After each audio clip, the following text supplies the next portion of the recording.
సేవకుడిగా, క్రీస్తు రాయభారిగా నేను కోరుకుంటూ ఉన్నాను. నిశ్చయముగా ఈ పరిచర్యను నా దేవుడు నానాటికి అభివృద్ధి పరచునుగాక, విస్తరింప చేయునుగాక.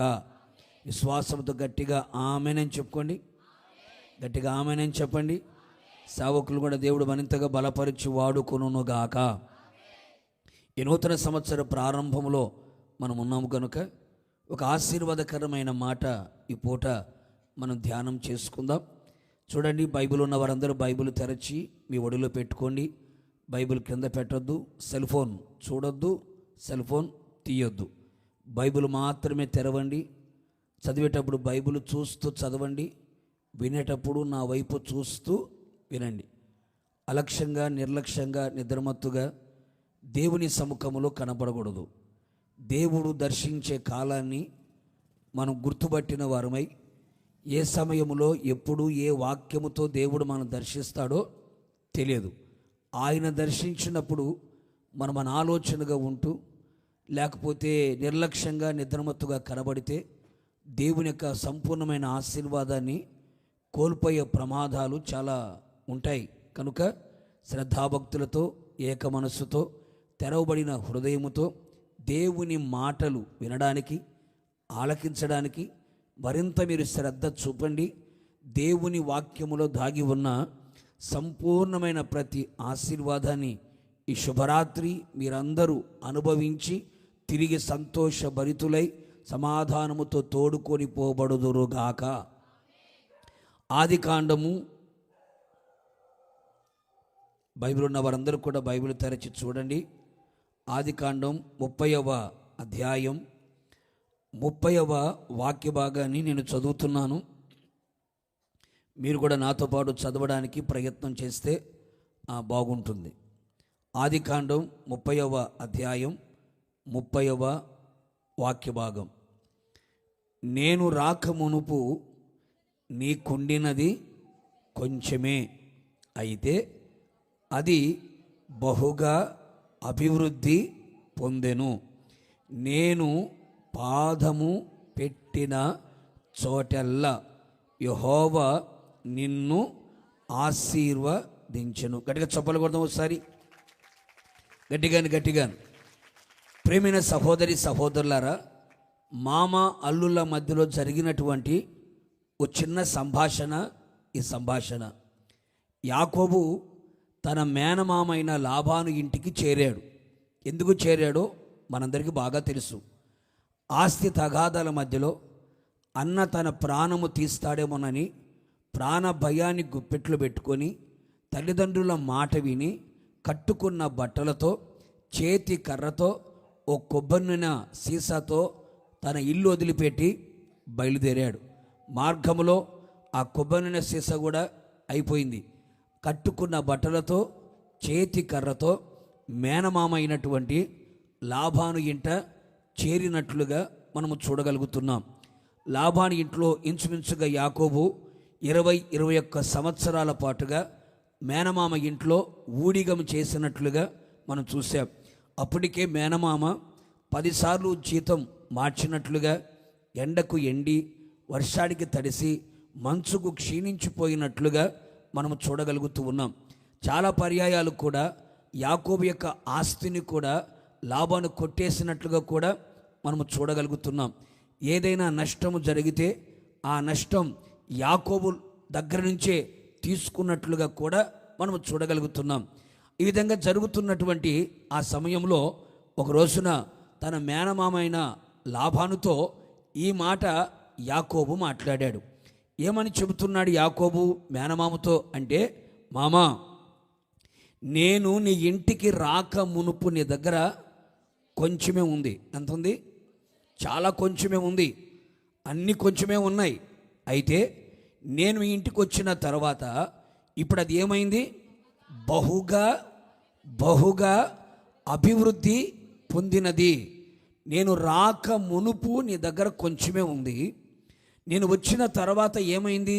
అది బహుగా అభివృద్ధి పొందినది అని చెప్పి వెంటనే అంటాడు, నేను పాదము పెట్టిన చోటల్లా, నేను ఎక్కడైతే పాదాన్ని పెట్టానో, నేను పాదము పెట్టిన ప్రతి స్థలములో కూడా, ప్రతి చోట కూడా యెహోవా నిన్ను ఏం చేశాడు?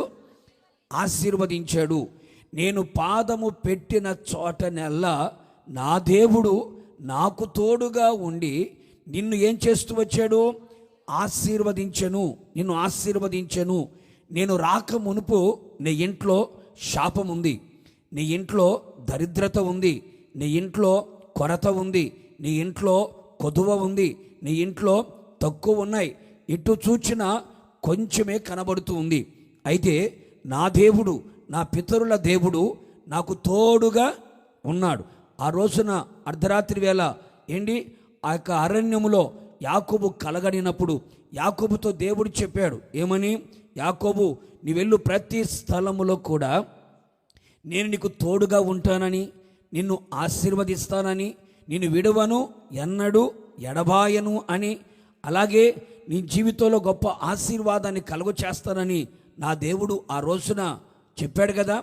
ఆ మాట ప్రకారంగా దేవుడు నేను పాదము పెట్టిన చోట నెల్ల కూడా యెహోవాని నేను చేశాడు? ఆశీర్వదిస్తూ వచ్చాడు. ఆ ఆశీర్వాదం ఈ రోజున నీకు బహుగా అభివృద్ధి కలిగేటట్లుగా చేసింది. అవునా కాదా అని లాబాను కూడా శకునము చూచి తెలుసుకున్నాడట. ఆ శకునములో కూడా తెలిసింది ఏంటంటే, అల్లుడు వచ్చిన తర్వాత నీకు బాగా మాట్లాడాడండి, అల్లుడు వచ్చిన తర్వాత నీకు బాగా కలిసి వచ్చిందని శకునములో కూడా చెప్పినట్లుగా మన లేఖనాల్లో చూడగలుగుతున్నాం. ప్రేమైన సహోదరి సహోదరులారా, యాకోబు పాదము పెట్టిన చోటనెల్లా లాబానుకు మాత్రమే ఆశీర్వాదము కాదు, కానీ యాకోబు కూడా ఏం కలిగిందట? ఆశీర్వాదము కలిగినట్లుగా లేఖనాల్లో మనం చూస్తూ ఉన్నాం. అందుకని చూడండి, తన పుట్టింట్లో నుంచి బయలుదేరి మేనమామ ఇంటికి వచ్చేటప్పుడు కట్టుకున్న బట్టలు చేతి కర్రతోనే వచ్చాడు. ఇప్పుడు మేనమామ ఇంటిని వదిలిపెట్టి పుట్టింటికి వెళ్ళిపోయేటప్పుడు ఇప్పుడు తన చేతిలో ఏముందంట? విస్తారమైన మందలు ఉన్నాయి, దాసీలు ఉన్నారు, పనివారు ఉన్నారు, భార్యలు ఉన్నారు, పిల్లలు ఉన్నారు. విస్తారమైన మందలతో యాకోబు ఏం చేస్తున్నాడట? తన పుట్టింటికి బయలుదేరి వెళ్ళాడు. 20 సంవత్సరాలలో ఎంత అభివృద్ధిని చూడగలిగాడు, 20 సంవత్సరాలలో ఎంత ఆశీర్వాదాన్ని చూడగలిగాడు. దీనికి కారణం ఏమిటంటే, యాకోబు ఏ స్థలములో పాదం మోపినా, యాకోబు ఏ స్థలములో అడుగుపెట్టినా, తాను అడుగుపెట్టిన ప్రతి స్థలాన్ని కూడా దేవుడు ఏం చేస్తూ వచ్చాడండి? ఆశీర్వదిస్తూ వచ్చాడు. ప్రేమైన సహోదరి సహోదరులారా, ఈ 2025వ సంవత్సరంలో ప్రారంభపు దినములలో, ప్రారంభపు మాసములో ఉన్న మనం ఈ 2025వ సంవత్సరములో నిశ్చయముగా నీవు, నేను, మనము పాదము పెట్టిన చోట నెల్ల నా దేవుడు మనలని ఆశీర్వదించునుగాక. గడి చెప్పుకోరేంటండి? నిశ్చయము నువ్వు ఎక్కడ పాదం మోపుతావో అక్కడ ఆశీర్వాదము కలుగునుగాక. నీ ఉద్యోగములో ఆశీర్వాదము కలుగునుగాక, నీ వ్యాపారములో ఆశీర్వాదము కలుగునుగాక, నీ పొలములో ఆశీర్వాదము కలుగునుగాక. సువార్త నిమిత్తం, పరిచర్య నిమిత్తం ఏ గ్రామానికి వెళుతున్నారో, ఏ పట్టణానికి వెళుతున్నారో, ఏ ఇంట్లో అడుగు పెడుతున్నారో, నిశ్చయముగా పాదము పెట్టిన చోట నెల్ల నా దేవుడు తోడుగా ఉండి ఆశీర్వదించునుగాక. మనం ఆశీర్వదించబడమే మాత్రమే కాదు, కానీ మన ద్వారా అనేకులు ఏమవ్వాలి? ఆశీర్వాదకరముగా మార్చబడాలి. ఒక అన్యజనుడుగా ఉన్నటువంటి లాబాను కూడా యాకోబు పాదము మోపినందువలన లాబాను కుటుంబం కూడా ఏమైందండి? ఆశీర్వదించబడింది. ఒకవేళ ఇంతవరకు నేను చూచిన వాళ్ళు అదేదో లెగ్గ అంటారు. ఏ లెగ్గ అది? మీకు బాగా తెలుసు, వాక్యం కంటే ఏ బాగా తెలుసు. అంతకుముందు ఒకవేళ నిన్ను చూసిన వాళ్ళ వరకు ఐరన్ లెగ్ అన్నారేమో. అడుగు పెట్టింది పాస్టర్ గారండి, పచ్చని కాపురాలు పాడైపోయాయి. అడుగు పెట్టింది పాస్టర్ గారండి, నీళ్లు పారుతున్న ఎడారిలో కూడా ఏమైపోయింది? ఎండిపోయినా ఎడారిగా మారిపోయింది. ఐరన్ లెగ్ అని ఒకవేళ నేను గురించి మాట్లాడుతూ వచ్చారేమో. ఈ 2025వ సంవత్సరం నీ చరిత్ర నా దేవుడు మార్చబోతున్నాడు. ఖచ్చితంగా ఇక మీదట ఎడారిలో అడుగు పెట్టినా అది ఏదేనుగా మారునుగాక, అరణ్యములో అడుగుపెట్టినా అది ఉల్లసించునుగాక, నిశ్చయముగా రాళ్ల భూమిలో అడుగుపెట్టిన రతనాలు పండునుగాక. ఇది మోడు బారిన జీవితంలో అడుగు పెడితే అది చిగురించునుగాక. నిశ్చయముగా నా దేవుడు నీ పాదము పెట్టిన చోట నెల్ల నా దేవుడు నిన్ను ఆశీర్వదించి నీవు అనేకులకు ఆశీర్వాదకరంగా ఉండేటట్లుగా నా దేవుడు చేయునుగాక. పరిశుద్ధమైన బైబిల్ గ్రంథంలో మరొక చోట కూడా మనం చదవగలిగితే యెహోషువ నాయకత్వంలో మొదటిగా వారి జీవితంలో యోర్దాను ఎదురుగా వచ్చింది. యోర్దాను ఎదురుగా వచ్చింది. కానాకు బయలుదేరి వెళ్ళేటప్పుడు యోర్దాను ఎదురుగా వచ్చింది. ఆ యోర్దాను ఎలా ఉంది? ఎగువ నుండి దిగువకి పారుతూ ఉంది. ఏం చేయాలో అర్థం కాని పరిస్థితుల మధ్యలో యెహోషువ చెప్పాడు, రేపు యెహోవా మీ జీవితంలో ఒక అద్భుతాన్ని చేయబోతున్నాడు కనుక అద్భుతాన్ని చేయబోతున్నాడు కనుక మిమ్ముని మీరే ఏం చేసుకోమన్నాడు? పరిశుద్ధపరచుకోమని చెప్పాడు. ఇశ్రాయేలు సర్వ సమాజము కూడా తమ్మును తాము ఏం చేసుకున్నారు? పరిశుద్ధపరచుకున్నారు. ఆ పరిశుద్ధపరచుకున్న తర్వాత కనానుకు వెళుతున్నటువంటి ఆ మార్గంలో ఇప్పుడు యోర్దాను ఎదురుగా వచ్చి నిలబడింది. ఎగువ నుండి దిగువకి పారుతుంది. ఆ సమయంలో ఏం జరిగిందయ్యా అంటే భుజముల మీద మందసాన్ని మోయుచున్నటువంటి యాజకులు ఏం చేశారయ్యా అంటే తిన్నగా వెళ్ళి వారి అరికాలు ఆ నీళ్లను తాకగానే వారి పాదములు ఆ నీళ్లను ముట్టగానే ఏమైందంట? ఎగువ నుండి దిగువకు పారుతున్నటువంటి యోర్దాను ఒక్కసారిగా ఏమైపోయిందంట? ఏకరాశికి నిలబడింది. కొడు చప్పులు గట్టిగాను. ఏకరాశికి నిలబడిపోయింది. వాళ్ళు ఏం చేశారు? ఎర్ర సముద్రం అడ్డొచ్చినప్పుడు చేతి కర్ర చూపిస్తే బలమైన తూర్పు గాలి వచ్చి 2 పాయలు చేసింది. కానీ యోర్దానికి అలాగే జరిగిందా? జరగలేదు. మందస్సాన్ని మోయుచున్నటువంటి యాజకులు వారి పాదములని ఆ నీళ్ళని ఏం చేశారట? అలా ముట్టారంట. ఎప్పుడైతే ఆ నీళ్లను ముట్టారో ఎగువ నుండి దిగువకు పారుతున్న ఆ యోర్దాను నది ఒక్కసారిగా ఏమైపోయింది అంటే ఏకరాశిగా నిలబడిపోయింది. ఆరిన నేల మీద ఇశ్రాయేలు ప్రజలందరూ కూడా యోర్దాను దాటినట్లుగా లేఖనాలు రాయబడిన మాట. ఈ 2 వాక్య భాగాలు పక్కన పెట్టుకొని మనం చూడగలిగితే యాకోబు అంటాడు, నేను పాదము పెట్టిన చోట నెల్లా దేవుడు ఏం చేశాడు? ఆశీర్వాదాన్ని కలుగు చేశాడు. యాజకులు కాళ్ళు నిలిపిన చోట నెల్లా ఏం జరిగిందయ్యా అంటే ఒక అద్భుతం జరిగింది. ఒక సూచక క్రియ జరిగింది. ఈ 2025వ సంవత్సరంలో నీ జీవితంలో ఒక అద్భుతాన్ని నువ్వు చూడాలి అని కోరుకుంటే, ఆశ్చర్యమైన కార్యాలు నీ జీవితంలో జరగాలి అని కోరుకుంటే, నీ పిల్లల భవిష్యత్తు విషయంలో దేవుడు గొప్ప కార్యం, ఘనకార్యం, ఓకి మించిన ఘనకార్యాలు, అపూర్వమైన కార్యాలు, వింత కార్యాలు నా దేవుడు మీ జీవితంలో చెయ్యాలి అనుకుంటే దీనంతటికి కారణం ఎక్కడుందయ్యా అంటే నీ పాదాల్లోనే ఉంది. ఎక్కడుందండి? నీ పాదాల్లోనే ఉంది. పాదము పెట్టిన చోటనెల్లా ఒక వ్యక్తికి ఆశీర్వాదం కలిగితే, పాదం పెట్టిన చోటెల్లా ఒక వ్యక్తికి ఏం జరిగిందండి? అద్భుతాలు జరిగాయి. ఈ 2025వ సంవత్సరం నువ్వు పాదము పెట్టిన చోటనెల్లా నా దేవుడు అద్భుతాలు చెయ్యునుగాక, ఆశ్చర్యమైన కార్యాలు చెయ్యునుగాక. డాక్టర్లకు అర్థము కాని రోగాలు కూడా నువ్వు అడుగు పెట్టుట ద్వారా దేవుడు బాగు చెయ్యునుగాక. మూయబడిన గర్భాలు నువ్వు అడుగుపెట్టి ప్రార్థన చేయటం ద్వారా దేవుడు కార్యాలు జరిగించునుగాక. సంవత్సరాల తరబడి వేధించబడుతున్న రోగాలైనా, సమస్యలైనా, ఇరుకులైనా, ఇబ్బందులైనా, కష్టాలైనా, కన్నీళ్ళైనా, ఎలాంటి ప్రతికూలమైన పరిస్థితులైనా నువ్వు పాదం పెట్టి ప్రార్థించినప్పుడు, పాదము పెట్టి నువ్వు దేవుని స్తుతించినప్పుడు నా దేవుని కార్యాలు కన్నులారా చూచుదురుగాక, చెవులార విందురుగాక, నోరార స్తుతించుదురుగాక. కనుక ఆశీర్వాదం మనం చూడాలి అన్నా, అద్భుతం మన కనులెదుట కనబడాలన్నా ఈ 2 కార్యాలు దేని మీద ఆధారపడ్డాయి? ఇప్పుడు నీ పాదాలు ఎలా ఉన్నాయో చూసుకోవాలి. పాదములు అన్నప్పుడు మనం ఏం గుర్తు చేసుకోవాలి అంటే మన జీవితమే, మన ప్రవర్తనే ఆ పాదములు. కనుక ఇప్పుడు పరిశుద్ధమైన బైబిల్ గ్రంథంలో మన పాదములు ఎలా ఉండాలో, ఎలా ఉంటే దేవుడు ఆశీర్వాదాన్ని కలుగు చేస్తాడో, ఎలా ఉంటే అద్భుతాలు మనము చూడగలుగుతామో పరిశుద్ధమైన బైబిల్ గ్రంథం నుంచి ఒక 3-4 సంగతులు చాలా క్లుప్తంగా చెప్పి నేను ముగించేస్తాను. పరిశుద్ధాత్మ దేవుడు మనందరితో అర్థమయ్యే రీతిలో మాట్లాడును గాక. మొదటిగా మన పాదములు ఎలా ఉండాలి, ఏ విధంగా ఉంటే దేవుడు ఆశీర్వాదాన్ని కలుగు చేసి అద్భుతాన్ని మన జీవితంలో జరిగించగలుగుతాడు అనేది మనం చూద్దాం.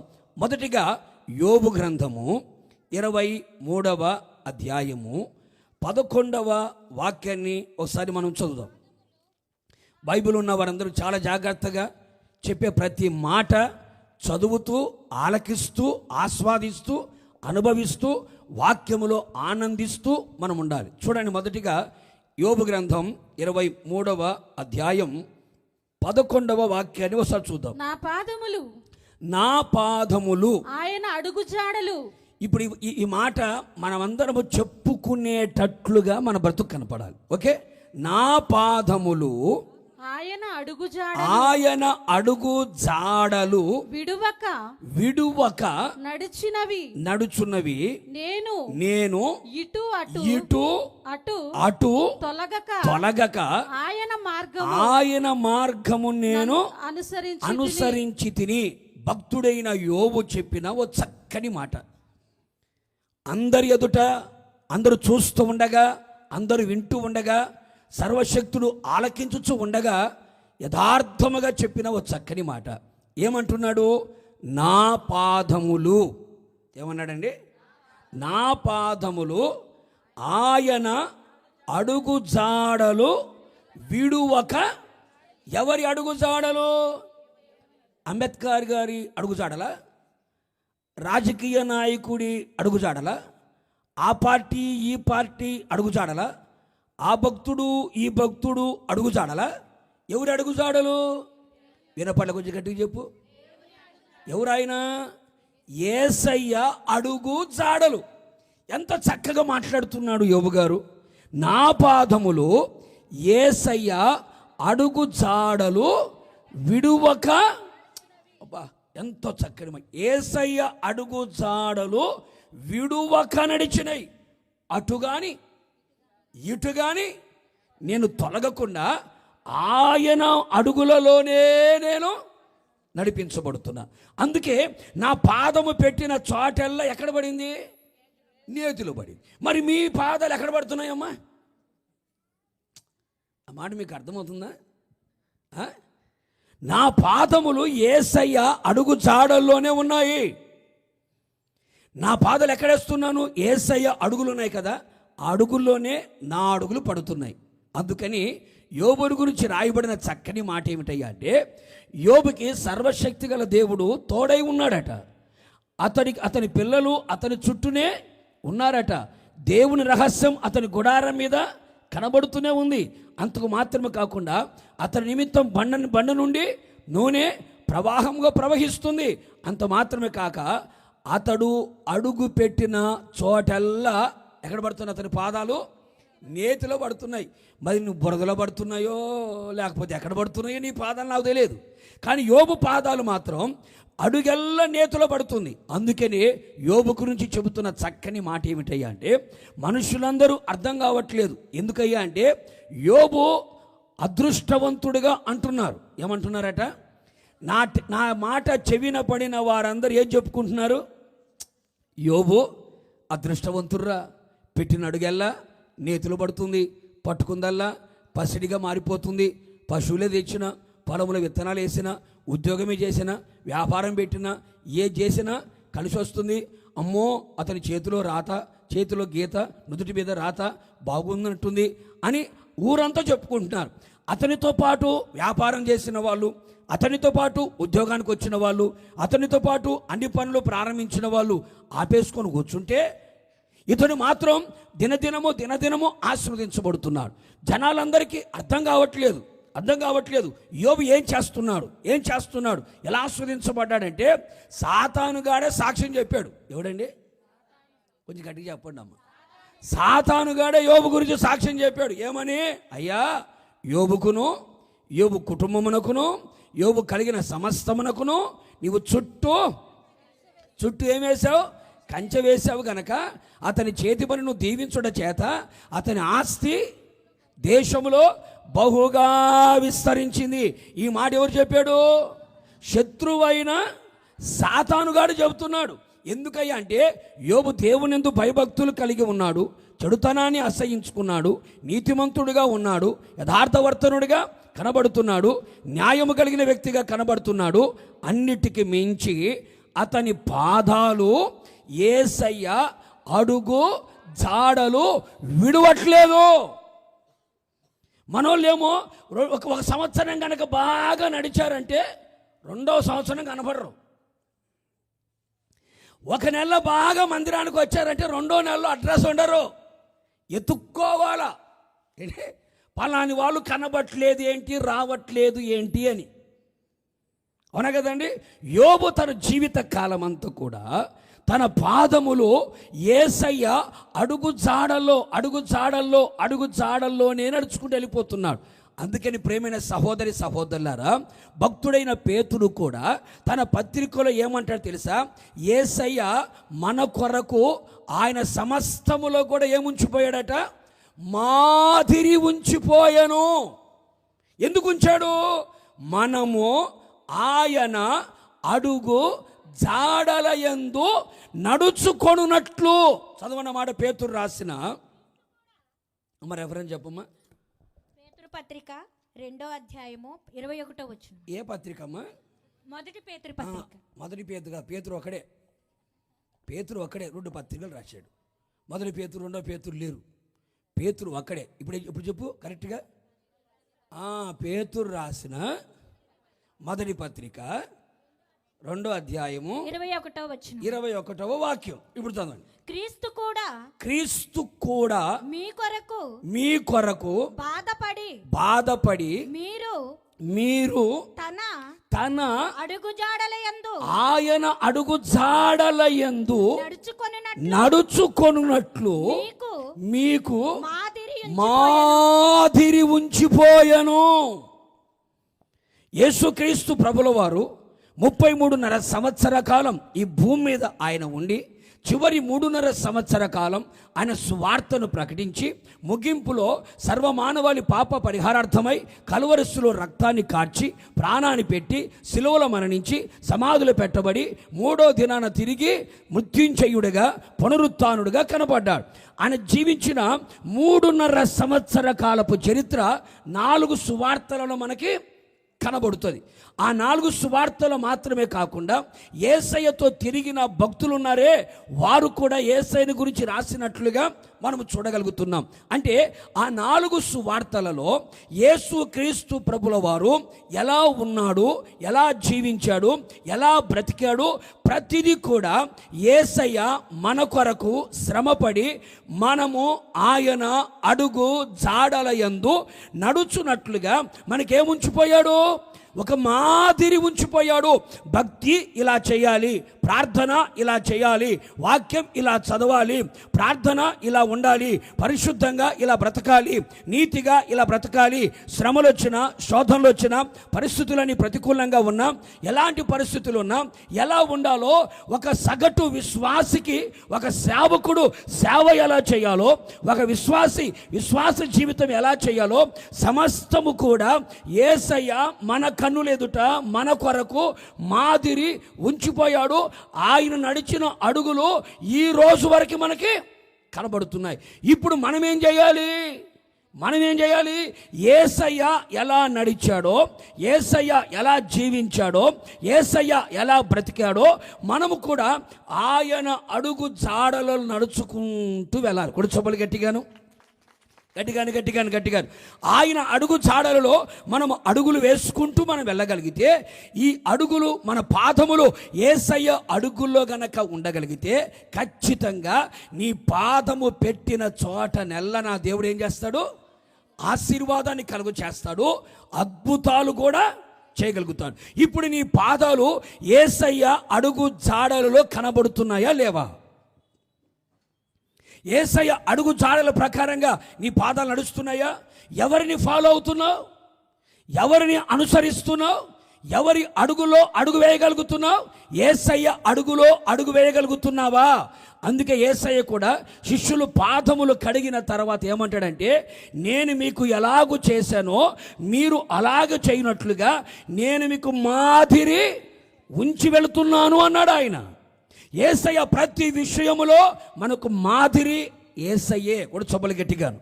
ఒక సేవకుడైనా ఒక విశ్వాసి అయినా ఎవరిని మాదిరిగా పెట్టుకోవాలి అంటే యేసు క్రీస్తును మాత్రమే మాదిరిగా మనం పెట్టుకోవాలి. యేసయ్యను కాకుండా ఎవరిని మాదిరిగా పెట్టుకున్నా కూడా పడిపోయే అవకాశాలు ఎక్కువ ఉంటాయి, తొట్టిల్లిపోయే అవకాశాలు ఎక్కువ ఉంటాయి, జారిపోయే అవకాశాలు ఎక్కువగా ఉంటాయి. అందుకే భక్తులు కొంతమంది ఏమంటాడు, నా పాదములు జారుటకు కొంచెమే సిద్ధంగా ఉన్నాయి అంటాడు. అయ్యగారి పాదాలు జారిపోతున్నాయి, మరి కొందరి పాదాలు తొట్టిల్లిపోతున్నాయంట, కొందరి పాదాలు కదిలిపోతున్నాయట, కొందరి పాదాలు స్థిరముగా ఉండట్లేదు. ఎందుకని? ఎవరిని చూచి నడుస్తున్నాయో పాదాలు? మనుషులను చూచి నడుస్తున్నాయా? భక్తులను చూచి నడుస్తున్నాయా? యేసయ్యను చూచి నడుస్తున్నాయా? అందుకే యోబు భక్తుడు అంటాడు, ఎవరిని మాదిరిగా పెట్టుకున్నావయ్యా, ఎవరి అడుగులో అడుగు వేస్తున్నావయ్యా అంటే నా పాదములు ఖచ్చితంగా యేసయ్య అడుగుల్లోనే ఉన్నాయి.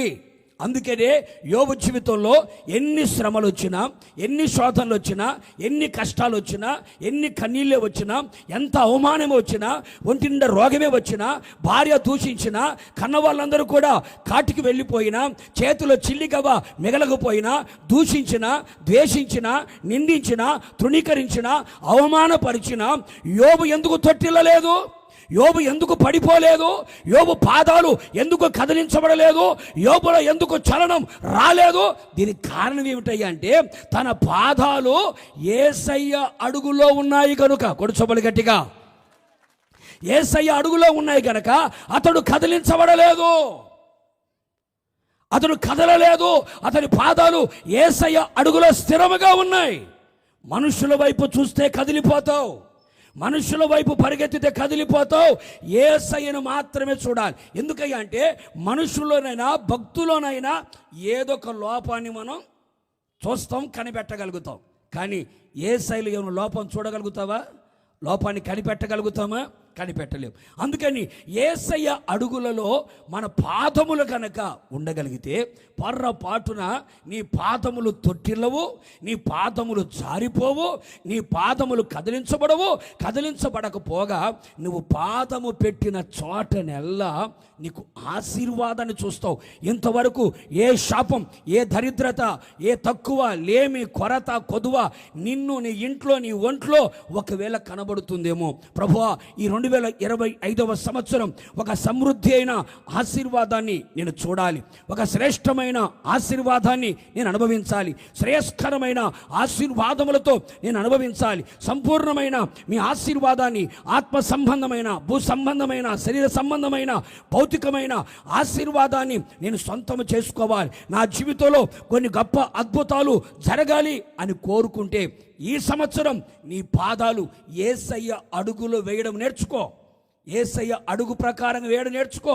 ఖచ్చితంగా ఆ అడుగులు వేయబడిన ప్రతి పాదాన్ని బట్టి దేవుడు కార్యాలు జరిగించునుగాక. అందుకే కీర్తనకాడైన దావీదు కూడా ఏమంటాడయ్యా అంటే, నీ వాక్యము నా పాదములకి, చెప్పాలి, నీ వాక్యము నా పాదములకి దీపమయ్యా, నా త్రోవకి వెలుగు అన్నాడు. అంటే అర్థం ఏంటి? దావీదు కూడా తన పాదములని ఎలా నడిపించుకుంటున్నాడట? దేవుని వాక్యపు వెలుగులో, దేవుని వాక్యపు వెలుగులో తన పాదాలు వెళుతున్నాయి. వాక్యం ఏం చెబుతుందో, వాక్యం ఏం నేర్పిస్తుందో, వాక్యం ఏం బోధిస్తుందో, వాక్యం ఏం హెచ్చరిస్తుందో, వాక్యం ఏం నేర్పిస్తుందో ప్రతిదీ కూడా వాక్యానుసారంగా అడుగులేస్తున్నాడు. మన వాళ్ళు చదవడానికి చదువుతారు, వినడానికి వింటారు, చెప్పడానికి బాగానే చెప్తారు, కానీ వాక్యానుసారమైన అడుగులు వేయట్లేదు. బైబిల్ ఏమంటుంది? వాక్యం చదవాలి, వాక్యం వినాలి, వాక్యం ధ్యానించాలి, వాక్యాన్ని బోధించాలి. అన్నిటికంటే వాక్యాన్ని అనుసరించి నడవాలి. వాక్యానుసారమైన జీవితం, అదే వాక్యములో మన పాదాలు ఉంచుకోవాలి. వాక్యపు వెలుగులో మన పాదములు ఉండాలి. అందుకని ప్రియా సహోదరుడ సహోదరి, తెలుసో తెలియకో పరిస్థితుల ప్రభావాన్ని బట్టో ఒకవేళ గత సంవత్సరంలో నీ పాదాలు ఎవరు అడుగుల్లో వెళ్ళాయో తెలియదు. ఈ 2025 నీకు ఆశీర్వాదకర సంవత్సరముగా, అద్భుతాలు కలుగ చేసే సంవత్సరంగా నీ సంఘములో, నీ ఇంట్లో, నీ ఒంట్లో, నీ కలిగిన సమస్తములో ఈ సంవత్సరం మారాలి అని కోరుకుంటే నీ పాదాల మీద శ్రద్ధ ఉంచు. దేవుడు కూడా నీ పాదాల మీద శ్రద్ధ నిలుపుతున్నాడు. నీ పాదాలు ఎటు వెళుతున్నాయో చూస్తున్నాడు. నీ పాదాలు గనుక వాక్యానుసారముగా యేసయ్య అడుగులలో అడుగులు వేసుకుంటూ గనక నువ్వు వెళ్ళగలిగితే ఖచ్చితంగా నువ్వు అడక్కపోయినా ఆశీర్వాదం నీ ఇంటి ముంగిట నిలుచునుగాక. నువ్వు కావాలని కోరుకోకపోయినా అద్భుతమైన జీవితంలో జరుగునుగాక. అందుకే ఇక మీదట మన పాదాలు ఎక్కడ ఉండాలి? చెప్పాలి ఎక్కడ ఉండాలా? ఎలాంటి పరిస్థితులే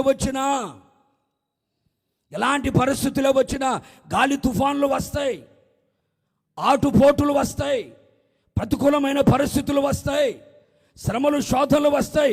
క్రైస్తవ్యం అనేది పూల పాట కాదు. క్రైస్తవ్యం అనేది ఒక ముళ్ళ బాట. కనుక మనం వెళుతున్న ఈ ముళ్ళ బాటలో ఎన్నో ప్రతికూలమైన పరిస్థితులు వస్తాయి, శోధనలు వస్తాయి, పరిశోధనలు కూడా వస్తాయి. వచ్చినప్పుడు మన పాదాలు గనక యేసయ్య అడుగుల్లో గనక ఉంటే అవి ఎప్పటికీ కదిలించబడవు. అందుకనే యేసయ్య ఎలా నడిచాడు? ఆయనలో ఉన్న ప్రేమ, ఆయనలో ఉన్న పరిశుద్ధత, ఆయనలో ఉన్న క్షమించే గుణం, ఆయనలో ఉన్న సహనం, ఆయనలో ఉన్న ఓర్పు, ఆయనలో ఉన్న దీర్ఘశాంతం, ఆయనలో ఉన్నటువంటి అన్నీతి, ఆయనలో ఉన్న సమస్తం ఉన్నాయే. ఆయన సుగుణాల సంపన్నుడైన దేవుడు గనుక ఆయనలో ఉన్న సుగుణాలన్నీ కూడా మన కనులెదుట అడుగుల్లాగా కనబడుతూ ఉంటే మనం వేసే ప్రతి అడుగు కూడా యేసయ్య అడుగులోనే వేసుకుంటూ వెళ్ళాలి. యేసయ్య ఎలా నడిచాడో మనము కూడా అలా నడవాలి. యేసయ్య ఎలా మాట్లాడాడో మనం కూడా అలాగే మాట్లాడాలి. యేసయ్య ఎలా చూచాడో మనం కూడా అలాగే చూడాలి. యేసయ్య ఎలా ప్రార్థన చేశాడో మనము కూడా అలాగే ప్రార్థన చేయాలి. యేసయ్య ఎలా నిలబడ్డాడో మనం కూడా అలాగే నిలబడాలి. మన మాదిరి, మన మోడల్ ఎవరయ్యా అంటే యేసుక్రీస్తు. కనుక యేసు వైపు చూచుచు, యేసు వైపు చేతులు చాపి, యేసు తట్టు మన హృదయాన్ని ఎత్తి యేసయ్య అడుగులో మన పాదాలు వేసుకుంటూ మనం వెళదాం. యేసయ్య అడుగు జాడల్లో మనం నడిపించబడదాం. యేసు అడుగులో అడుగు వేసుకుంటూ వెళదాం. నువ్వు వేస్తున్న ప్రతి పాదము పెట్టిన చోటనెల్లా నీకు ఆశీర్వాదము కలుగునుగాక. కొడు చొబ్బలు గట్టిగాను. ఇక మీదట వాళ్ళ అడుగు జాడలొద్దు, వీళ్ళ అడుగు జాడలు మనకొద్దు. ఎవరు అడుగు జాడలు కావాలి మనకి? ఇప్పుడు వినపడలేదు. ఎవరు అడుగు జాడలు? మరి యేసయ్య అడుగు జాడలు తెలియాలంటే నువ్వేం చేయాలి? దేవుని వాక్యాన్ని చదవాలి. ఎంతగా చదువుతావో, ఎంతగా వింటావో, ఎంతగా ధ్యానిస్తావో ఆయన అడుగులన్నీ నీకు తెలుస్తాయి. మనోళ్ళు బైబిల్ మాత్రం పట్టుకొని వస్తారు, బైబిల్ తెరచి మాత్రం చదవరు కదా. బైబిల్ తెరిచి చదివే అనుభవాలే కనపడవు. సంవత్సరానికి ఒక్కసారైనా పూర్తిగా బైబిల్ చదువుతున్నాం అన్న వాళ్ళు కొంచెం గట్టిగా చెప్పండి. దేని చెప్పాను నువ్వు ఇప్పుడు? దేని చెప్పినట్టు? చాలా సంవత్సరాల నుంచి మందిరానికి వస్తున్నావు కదా. ఒక మాట మీరు సూటిగా అడుగుతారు, ఎన్ని సంవత్సరాల నుంచి మందిరానికి వస్తున్నా నాకు అనవసరం కదా. ఒక్కసారైనా పూర్తిగా ఆది కాండం నుంచి ప్రకటన గ్రంథం వరకు 66 పుస్తకాలు పూర్తిగా నేను చదివాను అన్న వాళ్ళు గట్టిగా లేదు చెప్పండి. ఏది జాతకంలాగా మధ్య మధ్యలో తెలిసి చదవడం కాదు. ఆది కాండం నుంచి ప్రకటన గ్రంథం వరకు. ఈ 2025లో స్టార్ట్ చేసావా? మా సంఘంలో విశ్వాసులకు ఎప్పుడో చెప్పి మాట, సంవత్సరానికి వచ్చే లోపల 1-2 సార్లు బైబిల్ చదివేస్తున్నారు పూర్తిగా. అక్కడక్కడ కాదు, అక్కడక్కడ నచ్చిన పొలాలు పెట్టి అవి కాదు, క్రమంగా. ఎందుకంటే యేసయ్య అడుగు కనపడాలంటే మనం బైబిల్ చదవాలా. అందుకే కీర్తనకాడు అంటాడు, నీ వాక్యమే నా పాదాలకి దీపమయ్యా. నీ వాక్యం కనుక లేకపోతే నా పాదాలు చీకట్లో చిందులాడతాయి, నా పాదాలు తొట్టిల్లిపోతాయి, పడిపోతా, నన్ను కాలు జారిపోతుంది, దెబ్బలు తగులుతాయి. అందుకని నీ వాక్యాన్ని చదువుతున్నా, నీ వాక్యాన్ని వింటున్నా, నీ వాక్యాన్ని ధ్యానిస్తున్నా, నీ వాక్యాన్ని ఫాలో అవుతున్నా. ఆ వాక్యం నా పాదాలకు ఎలా మారింది? ఒక వెలుగుగా మారింది. నేను ఎలా నడవాలో, ఎలా నడవకూడదో, ఎటు వెళ్ళాలో, ఎటు వెళ్ళకూడదో, ఏం చేయాలో, ఏం చేయకూడదో మొత్తం నాకు చెప్పేది ఎవరు? నీ వాక్యమే. కనుక ఈ 2025 నీవు పాదము పెట్టిన చోట నెల్లా ఆశీర్వాదం, అద్భుతం ఈ రెండు కుడి ఎడమల నీ జీవితంలో జరగాలి అని కోరుకుంటే ఇక మీదట నీ పాదాలు, నా పాదాలు, మన పాదాలు ఎక్కడ ఉండాలి? యేసయ్య అడుగు జాడలలో ఉండునుగాక. కొడు సభలు గట్టిగాను, గట్టి కొట్టాల. అడుగు జాడల్లోనే ఉండునుగాక, ఉండునుగాక. హల్లెలూయా అని చెప్పండి గట్టిగా, గట్టిగా చెప్పండి హల్లెలూయా. మన పాదాలు యేసయ్య అడుగు జాడల్లోనే ఉండాలి. రెండవ మాట ఇర్మియా ప్రవచన గ్రంథం 2వ అధ్యాయం 25వ వాక్యం ఒకసారి చూద్దామా? జాగ్రత్త పడి నీ పాదములకు చెప్పులు తొడుగుకొనుము. ఎందుకు అది కూడా చెప్పాలా? జాగ్రత్త పడి, జాగ్రత్త అన్నారంటే ఏదో ప్రమాదం ఉందని అర్థం. ఏదో ప్రమాదం ఉండబట్టే కదా అప్పుడప్పుడు దారిన మనం వెళ్తున్నప్పుడు ట్రాన్స్ఫార్మర్ దగ్గర ఏంటి ఒక ప్రమాదం, డేంజర్, జాగ్రత్త అని చెప్పి ఒక పుర్రె 2 ఎముకలు పెడతారు. ఎందుకు పెడతారు? ఇది చాలా ప్రమాదం నాయన, దీన్ని ముట్టుకున్నావంటే నీకు ఇట్ట అవుతుంది అని చెప్పడానికి సింబాలిక్గా చూపిస్తారు. దీన్ని ముట్టుకుంటే చివరికి మిగిలేదు పుర్రె 1, 2 ఎముకలు మిగులుతాయి అని సింబాలిక్గా జాగ్రత్త, ఒక హెచ్చరిక జారీ చేయడం. అలాగే ఇర్మియా భక్తుల ద్వారా కూడా దేవుడు ఒక మాట జారీ చేశాడు. ఏం చెప్పాడు? జాగ్రత్త పడి మీ పాదములకు చెప్పులు తొడుగుకొనుము అన్నాడు. జాగ్రత్త పడు. 2025 సంవత్సరంలో నీ పాదములకు చెప్పులు లేకుండా ఉండకూడదు. అంటే ఇంకా పేరగాని షాప్కి వెళ్ళి, చెప్పుల షాప్కి వెళ్ళి డజన్లు కొనుక్కోమని కాదు. ఏంటి? చెప్పులు తప్పనిసరిగా నీ పాదములకి తొడుగుకొని ఉండాలి. పాస్టర్ చెప్పులు వేసుకొని తిరగమని చెప్పి చర్చ్ అంతా చెప్పులు వేసుకొని తిరగద్దు. నీ ఇంట్లో తిరిగితే తిరిగావేమో కానీ చెప్పులు మాత్రం చర్చిలో మాత్రం వేసుకొని తిరగగాకండి. పాదములకి ఏముండాలట? చెప్పులు తొడుగుకొనుము. పాదములకి చెప్పులు తొడుగుకొనుము. జాగ్రత్త. ఈ రోజున అనేక మంది జీవితాలలో పాదములకు చెప్పులు లేకుండా ఉన్న వాళ్ళు చాలామంది ఉన్నారు. అక్షరానుసారంగా గమనించి చూడగలిగితే చెప్పులు లేకుండా మనం నడిచామంటే మన పాదాలకి చాలా దెబ్బలు తగులుతాయి. అవును కదండి? ముళ్ళు గుచ్చుకోవచ్చు, గాజు పెంకులు గుచ్చుకోవచ్చు, లేకపోతే రాళ్ళు గుచ్చుకోవచ్చు. మన పాదాలు దెబ్బ తగిలే అవకాశాలు చాలా ఎక్కువ ఉంటాయి. అందుకని పాదాలకి ఈ చెప్పులు ఏమంటారు అంటే స్వచ్ఛమైన భాషలో పాదరక్షలు అంటారు. ఏ రక్షలమ్మా? ఇంతమంది ఇంగ్లీష్ మీడియం కదా, మనకు తెలియదేమో. పాదరక్షలు అంటారు. పాదరక్షలు అంటే నీ పాదాలని రక్షించేవి అని. నీ పాదములు రాయి తగలకుండా, గోటిరాయి తగలకుండా, ముళ్ళు గుచ్చుకోకుండా, గాజు పెంకులు గుచ్చుకోకుండా, నీ పాదాలు పాడైపోకుండా, సెప్టిక్ కాకుండా, కాలు తీసేంత వరకు రాకుండా ఉండేటట్లుగా ఏం చేస్తా? నీ పాదాన్ని రక్షించగలిగిన పాదరక్షలు అని అంటారు. ఈ పాదరక్షలు ఎందుకు తొడుక్కోవాలి? 2 అనుభవాలు మనకు కనబడతాయి. ఇశ్రాయేలు ప్రజలు కూడా ఐగుప్తుని విడిచిపెట్టి పాలు తేనెలు కలిసి ప్రవహించే దేశానికి వెళ్ళేటప్పుడు ఐగుప్తులో దేవుడు 10 రకాల అద్భుతాలు చేయించాడు.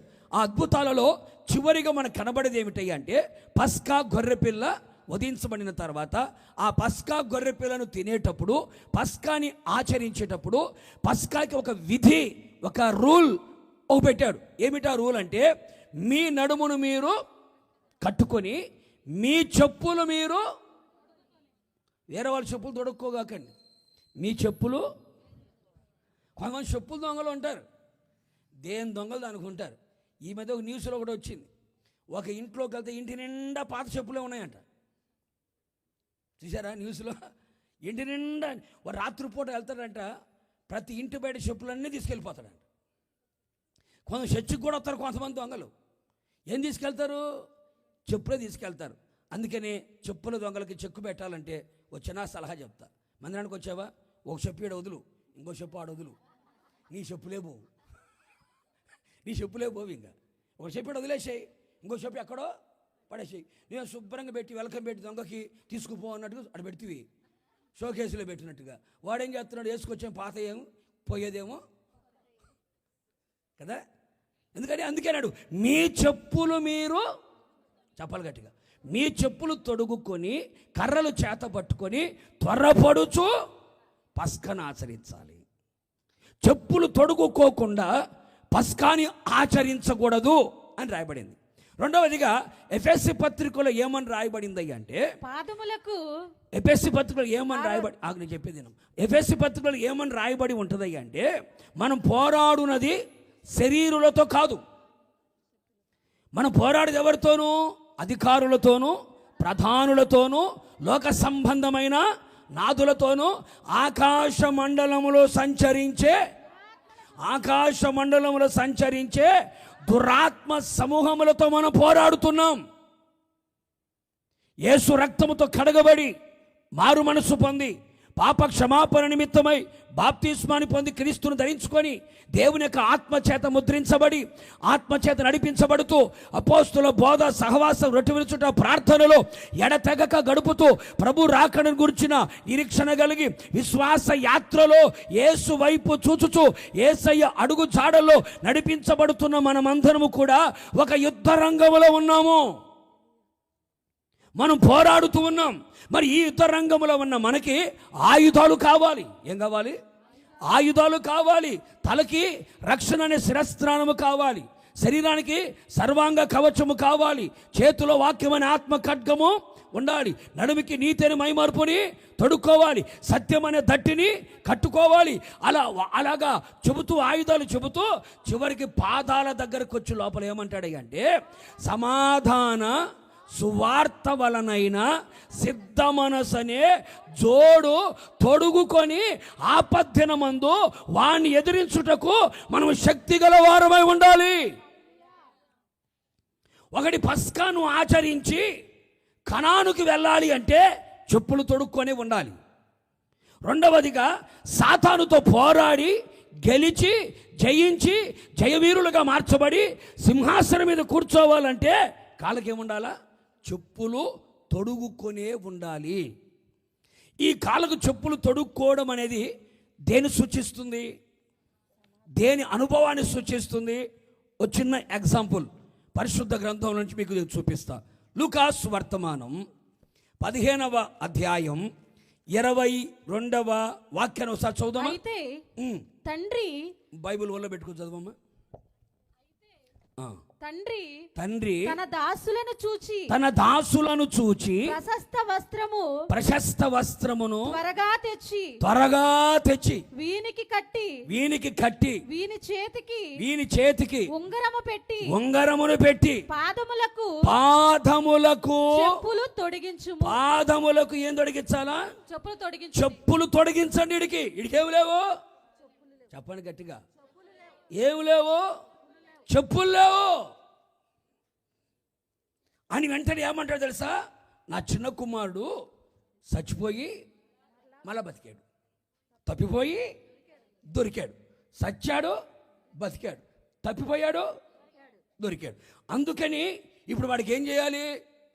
ప్రశస్తమైన వస్త్రాలు తొడిగించి చేతికి ఉంగరాన్ని పెట్టి పాదములకి, ఆ మాట ఎంత స్పష్టంగా రాశాడు, పాదములకి చెప్పులు తొడిగించండి.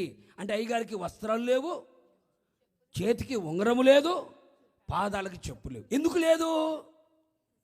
అప్పుడప్పుడు కొంతమంది అంటారు, పాస్టర్ గారు అండి ఈ మధ్య నా కల్లో చెప్పులు పోగొట్టుకున్నట్టు కళ్ళు వస్తున్నాయండి. కొంతమంది చెప్తుంటారు చెప్పులు పోయినట్టు కళ్ళు వస్తున్నాయండి పాస్టర్ గారు. ఎందుకో చెప్తా, గట్టిగా సపోలు కూడా ఒకసారి. యేసుక్రీస్తు భూమి మీద సంచరించుచున్న రోజుల్లో ఒక చిన్న ఉపమానం చెప్పాడు. ఉపమానం అంటే పేర్లు ఉండవు, ఉంటాయండి? పేర్లు లేకపోతే దాన్ని ఏమంటారు? ఉపమానం అంటారు. పేర్లు ఉంటే ఏమంటారు? జరిగిన సత్యం. లాజరు అన్నాడు, లాజరు ధనవంతుడి గురించి మాట్లాడాడు, అది జరిగిన సత్యం. ఇక్కడ ఏం లేదు, పేర్లు లేవు. అంటే దేవుడు ఒక ఉపమానం చెప్పాడు. ఆ ఉపమానంలో ఏం చెప్పాడు అంటే, ఒక తండ్రి ఉన్నాడు. ఆ తండ్రికి విస్తారమైన ఆస్తి ఉంది. ఆ తండ్రి దగ్గర చాలామంది పనివాళ్ళు కూడా ఉన్నారు. ఆ తండ్రికి ఇద్దరు కుమారులు ఉన్నారు. ఆ ఇద్దరు కుమారులు కూడా తండ్రి అడుగుచాడల్లో నడిపించబడుతున్నారు. తండ్రి ప్రేమకు బద్ధులై ఉన్నారు. తండ్రి యందు భయభక్తులు కలిగి ఉన్నారు. తండ్రి ఆలోచన చేతనే నడిపించబడుతున్నారు. అయితే దినము గడిచిపోయే కొద్దీ వీళ్ళ వయస్సు కూడా పెరిగిపోతుంది. పెద్ద కొడుకేమో వాళ్ళ నాన్నతో పాటు ఉండి బిజినెస్లన్నీ బాగానే చూసుకుంటున్నాడు. ఈ చిన్నోడు కాస్త కూస్తో చదువుకోవడం ప్రారంభించాడు. అందుకే మన వాళ్ళు అంటారు, ఒంటరోనైనా ఇంటరోనైనా తొందరగా నమ్మకూడదంట. ఒంటరోడు ఇంటరోడు అంటే 10th క్లాస్ వరకు వాళ్ళ అమ్మ నాన్న చెప్పినట్టు వింటాడు. ఇంటర్కి రాగానే వాడికి కొమ్ములో చేస్తాయి అన కదండి. కాలేజీలో అడుగు పెట్టగానే అయ్యగారు ఫీలుగా అబ్బో మామూలు ఫీల్ అవ్వడు కదా. అందుకే ఒంటరోనైనా ఇంటరోనైనా అదంట. అందుకని 10th క్లాస్ వరకు బాగానే ఉన్నాడు. స్కూల్లో ఉన్నప్పుడు బాగానే ఉన్నాడు. బాగానే వాళ్ళ నాన్న మాట వింటూనే ఉన్నాడు. బాగానే ఉన్నాడు. కాలేజీలో అడుగుపెట్టాడు. కాలేజీలో అడుగు పెట్టగానే ఈ స్నేహితులందరూ ఉంటారు కదండి. ఏరా మీ నాన్న మంచి బిలీనియర్ అంటగా, మీ నాన్న మంచి ఆస్తిపరుడు కదా, కోటీశ్వరుడు కదా, కోటీశ్వరుడు కొడుకు అయి ఉండి సైకిల్ వేసుకొని వస్తున్నావేంటి నువ్వు? ఎవరు మా నాన్న మాకు అట్టే నేర్పించాడు. కోటీశ్వరుడు కొడుకు అయి ఉండి నీ బట్టలేంద్రా సింపుల్గా, చాలా సింపుల్గా వచ్చేస్తున్నావేంటి అన్నాడు. కోటీశ్వరుడు కొడుకు కదా నువ్వు, నీ వేషధారణ, నీ లైఫ్ స్టైల్ ఎలా ఉండాలి ఈ వయసులో? అదే మనోళ్ళు రెచ్చగొడతారు ఏమని, అదే కనుక నేను గనక అయింటే మా నాన్న దగ్గరికి వెళ్ళి ఏదో పోట్లాడి గూనొచ్చే బండి కొనుక్కునేవాడిని. ఏ బండి? నాకు మామూలు బండి సరిపోదు. ఏ బండి కావాలి నాకు? గూనొచ్చే బండి రావాలా? గూనొచ్చే బండి కొనుక్కునేవాడిని నేను. ఏరా అంత ఆస్తి పెట్టుకొని ఉన్నావు, చేతిలో డబ్బా ఫోన్ పెట్టుకున్నావేంటి? ఏ ఫోన్ అంట? అదే కనుక నేనంటే ఐఫోన్ తెచ్చుకో. నేనైతే ఇవే అందరూ కోటీశ్వరుడు కొడుకు ఉండి డబ్బా ఫోన్ పెట్టుకో. మా నాన్న నాకు ఇదే ఇచ్చారా? ఎవరిగా ఏంట్రా బట్టలు ఏంట్రా? కోటీశ్వరుడు కొడుకు అయి ఉండి ఎలాంటి బట్టలు వేయాలా? నువ్వు నడుచుకుంటూ పోతా ఉంటే ఆ రోడ్డు అంతా క్లీన్ అయిపోతావు, రావాలా ఈడ్చుకుంటూ పోతావు. నన్ను వేసుకునే బట్టలు ఎట్లా ఉండాలా?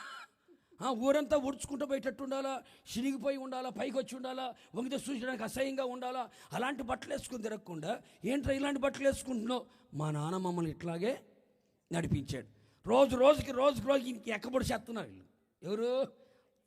ఫ్రెండ్స్. చివరికి వాళ్ళ నాన్న దగ్గరికి వెళ్ళి, నాన్న సైకిల్ వద్దు నాన్న, బండి. నీకెప్పుడు కావాలో నేను ఇస్తా, నీకెప్పుడు అవసరమో నాకు తెలుసు. నీకు అవసరమైన రోజే నీకు బండి కొనిస్తా, నీకు అవసరమైన రోజే నీకు మంచి ఫోన్ ఇస్తా, నీకు అవసరమైన రోజే నీకు మంచి బట్టలు. అంతవరకు నువ్వు ఎలా ఉండాలి? అట్లాగే ఉండాలి అన్న. అట్లాగే డాడీ అనుకుంటూ పోయాడు. వాళ్ళు రెచ్చగొట్టిన తర్వాత ఒక రోజున ఈ చిన్నోడు వాళ్ళ నాన్న దగ్గరికి వెళ్ళి, డాడీ నా ఆస్తి నాకు ఇచ్చేసేయి అన్నాడు. ఏం మాట్లాడుతున్నావు నువ్వు? నీవెంత? నీ వయసు ఎంత? ఆస్తి గురించి మాట్లాడేంత వయసు నీది కాదు. డబ్బు విలువ నీకు తెలియదు, ఆస్తి విలువ నీకు తెలియదు. విలువ తెలియనప్పుడు విలువ కలిగిన దాన్ని పాడు చేసుకునే అవకాశాలు ఎక్కువ ఉంటాయి. నీకు విలువ తెలిసినప్పుడు నీ చేతికి ఇచ్చేస్తా. ఏ రోజుకైనా ఆస్తి నీదే కదా. తొందరపడొద్దు అంటాడు తండ్రి. మనోళ్ళకి ఏమి ఎక్కువ? చెప్పు ఏమి ఎక్కువ? పళ్ళుడు కొట్టుకోవడానికి, కాళ్ళెరు కొట్టుకోవడానికి, చేతులెరు కొట్టుకోవడానికి. చెప్పు 2 కాళ్ళు పైకెత్తుకొని మళ్ళీ ఇసుకమట కిందికి తీసుకోవడానికి తొందర ఎక్కువ కదా. దేవుడు తెలుసండి ఎప్పుడు ఏది ఇవ్వాలో దేవుడు తెలియదా? తెలుసా లేదండి? మీరు చిన్న మాట చెప్తారు. దేవుడు 5 రోజులు సృష్టి యావత్తు కలుగు చేశాడు. 6వ రోజు ఆదాము చేశాడు. అవును ఎప్పుడు చేశాడు? ఎప్పుడికో చేశాడు. అవును కదండి? అవును ఎప్పుడికో చేశాడు. ఎప్పుడుకి ఎందుకు చేశాడు? అవసరం రాలేదు. అవసరం రానప్పుడు ఇచ్చామనుకో దాని విలువ తెలియదు. అవసరమైనప్పుడు ఇచ్చామనుకో దాని విలువ తెలుస్తుంది. దేవుడు నీకు ఉద్యోగం ఎప్పుడు ఇవ్వాలో, పెళ్ళి ఎప్పుడు చేయాలో, పిల్లల్ని ఎప్పుడు ఇవ్వాలో, నీకు ఎల్లు ఎప్పుడు ఇవ్వాలో దేవునికి తెలుసు. మనకేమో తొందర ఎక్కువ, ఆవేశం ఎక్కువ, ఆలోచన తక్కువ. తొందరపడి మనం ఏం చేస్తాం, అయ్యో అని నాలుగు గడుచుకుంటాం. అంత దూరం వద్దని దేవుడు ఏ టయానికి ఇవ్వాలో ఆ టయానికి ఇస్తాడు. ఆయన మంచోడు. కొడు సభలు గట్టిగా. తండ్రి దగ్గరకు వచ్చిన ఆస్తి నాకు ఇచ్చేసేయ్, నా ఆస్తి నాకు ఇచ్చే అన్నాడు. ఇదిగో నేను ఇప్పుడు మేజర్ని. మేజర్ అంటే మళ్ళీ మిలిటరీలో అనుకున్నారు కాక, ఆర్మీ మేజర్ కాదు. నేను ఇప్పుడు మేజర్ని అయ్యాను, లాయర్ని కూడా తెచ్చుకున్నా. నేను నా ఆస్తి నాకు తండ్రి అంటాడు. బాబు నీకు తెలియదురా, లోకాన్ని చూసి, లోక మాయలు చూసి, లోక ఆడంబరాలు చూసి, లోక ఆశలు చూసి ఒకవేళ వెళ్తున్నావేమో జాగ్రత్త. ఈ లోకములో ఉన్నదంతా ఒక నటన, అది గతించిపోయే రోజులు రాబోతున్నాయి. నేత్రాశలో, శరీరాశలో, జీవపు డమ్మములో పడి నీ ఆత్మీయ జీవితాన్ని పాడు చేసుకోవద్దు. సంఘాన్ని కోల్పోవద్దు, సహవాసాన్ని కోల్పోవద్దు. అక్కడ ఏదో ఉంది, ఇక్కడ ఏదో లేదని అనుకోవద్దు. జాగ్రత్త, జాగ్రత్త, నా మాటిను అని ఎంత చెప్పినా, నెత్తినోరు కొట్టి మాట్లాడినా కూడా ససేమిరా వినను గాక నా ఆస్తి నాకు ఇచ్చే. ఎందుకంటే నీతో గనక ఉన్నానంటే అమ్మో అన్ని స్ట్రిక్ట్ రూల్సే నీది. 4 గంటలకు లేచి స్తోత్ర ప్రార్థన చేయమంటావు, సాయంకాలం 7 గంటల ప్రార్థన చేయమంటావు, బైబిల్ చదివితేనే భోజనం తినమంటావు, బైబిల్ చదివితేనే మీరు చేయరు అనుకుంటా, అందుకే చెప్పట్లేదు. నీ దగ్గర ఉంటే ఆదివారం మందిరానికి రావాలంటావు.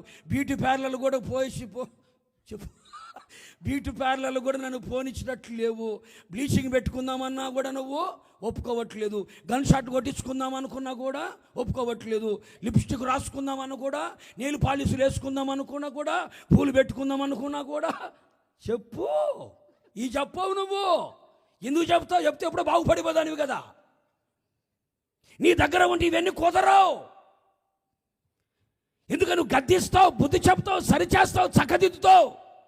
లోకస్తులాగా మనం ఉండకూడదు, లోకస్తులాగా వేషాలు వేసుకోకూడదు, లోకస్తులాగా వస్త్రధారణ ఉండకూడదు, లోకస్తులాగా మనం ప్రవర్తించకూడదు. మనం ప్రత్యేకించబడిన వారిమి, మనం వేరు చేయబడిన వారిమి, యేసే రక్తంతో కడగబడిన వారిమి, మనం ప్రత్యేకంగా ఉండాలి అంటావు నువ్వు. నాకేమో లోకంలో తిరగాలని చెప్పు. మందిరానికి వస్తేనేమో పాస్టర్ గారు గట్టిగా మాట్లాడుతుండే. అందుకని తండ్రి దగ్గర ఉండాలంటే కొంచెం చెప్పు. మాట్లాడవు. నువ్వు ఎందుకు మాట్లాడతావు? ఉన్నవన్నీ అయ్యేగా. ఆదివారం మందిరానికి వచ్చేటప్పుడేమో అసలు తగునా అంటూ నాకేమీ లేదంటే వెళ్తారు. ఇంకా పెళ్ళిళ్ళప్పుడు చూడాలి, గంగిరెద్దులే. అర్థమైన వాళ్ళకి అర్థమైనంత అర్థమైందండి. అందుకని తండ్రి దగ్గర ఉంటే ఈ ఆటలు సాగవు కదా. సంఘములో ఉంటే ఈ ఆటలు సాగవు కదా. సంఘములో ఉంటే ఇలాంటివన్నీ కుదరవు కదా. ఎందుకని? తండ్రి గద్దిస్తాడు. జాగ్రత్త, ప్రతిదీ జాగ్రత్త.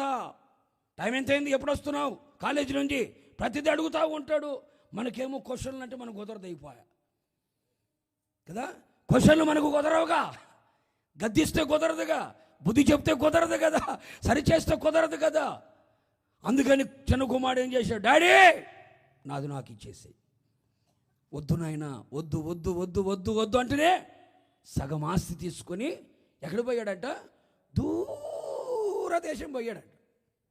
దూరదేశం వెళ్ళి దుర్వ్యాపారం చేసి ఉన్న సొమ్మంతా పోగొట్టుకున్నాడు. దృఢవాట్లకి, దుర్వ్యసనాలకి, అక్రమాలకి, కోరుకున్న తిండి, కోరుకున్న బట్ట, కోరుకున్న జీవితం, తన శరీరం ఆశించినట్లుగా, కళ్ళు చూచినట్లుగా, చేతులు చేసినట్లుగా, కాలు నడిచినట్లుగా విచ్చలవిడిగా ప్రవర్తించాడు. డబ్బు ఎప్పుడైతే ఉన్నదో స్నేహితులు కూడా, బైబిల్ అంటుంది డబ్బులు ఉన్నవాడికి స్నేహితులు ఎక్కువ. డబ్బు ఎప్పుడైతే తరిగిపోతుందో స్నేహితులు కూడా ఏమయ్యారు? వదిలిపెట్టి వెళ్ళిపోయారు. చివరికి ఒంటరోడు అయిపోయాడు. ఆ ఊర్లో ఏమొచ్చిందంట? కరువు వచ్చింది. ఇలాంటోడు ఏ ఊర్లో వెళ్ళినా, ఏ సంఘంలో అడుగుపెట్టినా ఆ సంఘానికి ఏమవుతుంది? చెప్పులు లేనోడు ఏ సంఘంలో అడుగుపెట్టినా ఆ సంఘానికి కరువే. అంతవరకు ఆ దేశం బాగానే ఉందండి. ఈడు పోయాడు, ఏమైంది? దీని అంటారు ఏ లెగ్గు, అది. ఈడు వెళ్ళాడు, అక్కడేమొచ్చింది? కరువు వచ్చేసింది. ఆ కరువులో తినడానికి తిండి లేక ఏంటి, చివరికి పందుల దగ్గరికి వెళితే సరే ఉంటాడులే, పందులు మేపుకుంటా ఉంటాడులే అని పందుల దగ్గరికి వెళ్తే పందులు తినే పొట్టు కూడా తింటున్నాడు వీడు. అక్కడ కూడా ఏమొచ్చిందంట చెప్పా కదా, వీడు ఎక్కడ అడుగు పెట్టినా అక్కడ కరువే. ఎక్కడ అడుగు పెట్టా, ఎందుకని తండ్రికి దూరం అయిపోయాడు కదా, సహవాసానికి దూరం అయిపోయాడు కదా, ఉపదేశానికి దూరం అయిపోయాడు కదా, హెచ్చరికకు దూరం అయిపోయాడు కదా, గద్దింపుకు దూరం అయిపోయాడు కదా. అందుకే మన తల్లి బోధకి తండ్రి ఉపదేశానికి త్రోసిపుచ్చవద్దు. ఆ పందుల దగ్గరికి వెళ్తే ఆ పందుల దగ్గర కూడా కొట్లాట, పందులతో కొట్లాట. ఎందుకంటే ఆ పందుల కాపరి అంటాడు, నా పందులకే చాలట్లేదంటే నువ్వు మహా తిండిపోతల్లాగా ఉన్నావు నువ్వా. మామూలు తిండి కోసం కకృతి పడే వాళ్ళని చూశాను, కానీ ఇలాంటి తిండిపోతల్ని కొంతమంది ఉంటారు. ప్రార్థనకు వస్తూ ఉంటారా, వచ్చేటప్పుడు అడుగుతూ ఉంటారు, భోజనాలు ఉంటాయి అంటవా, లాస్ట్ రోజు కదా ముక్కలేని పెడతారా లేదా, అదిగో లేదా, ఇదేం కోటం ఇది, ఇంకా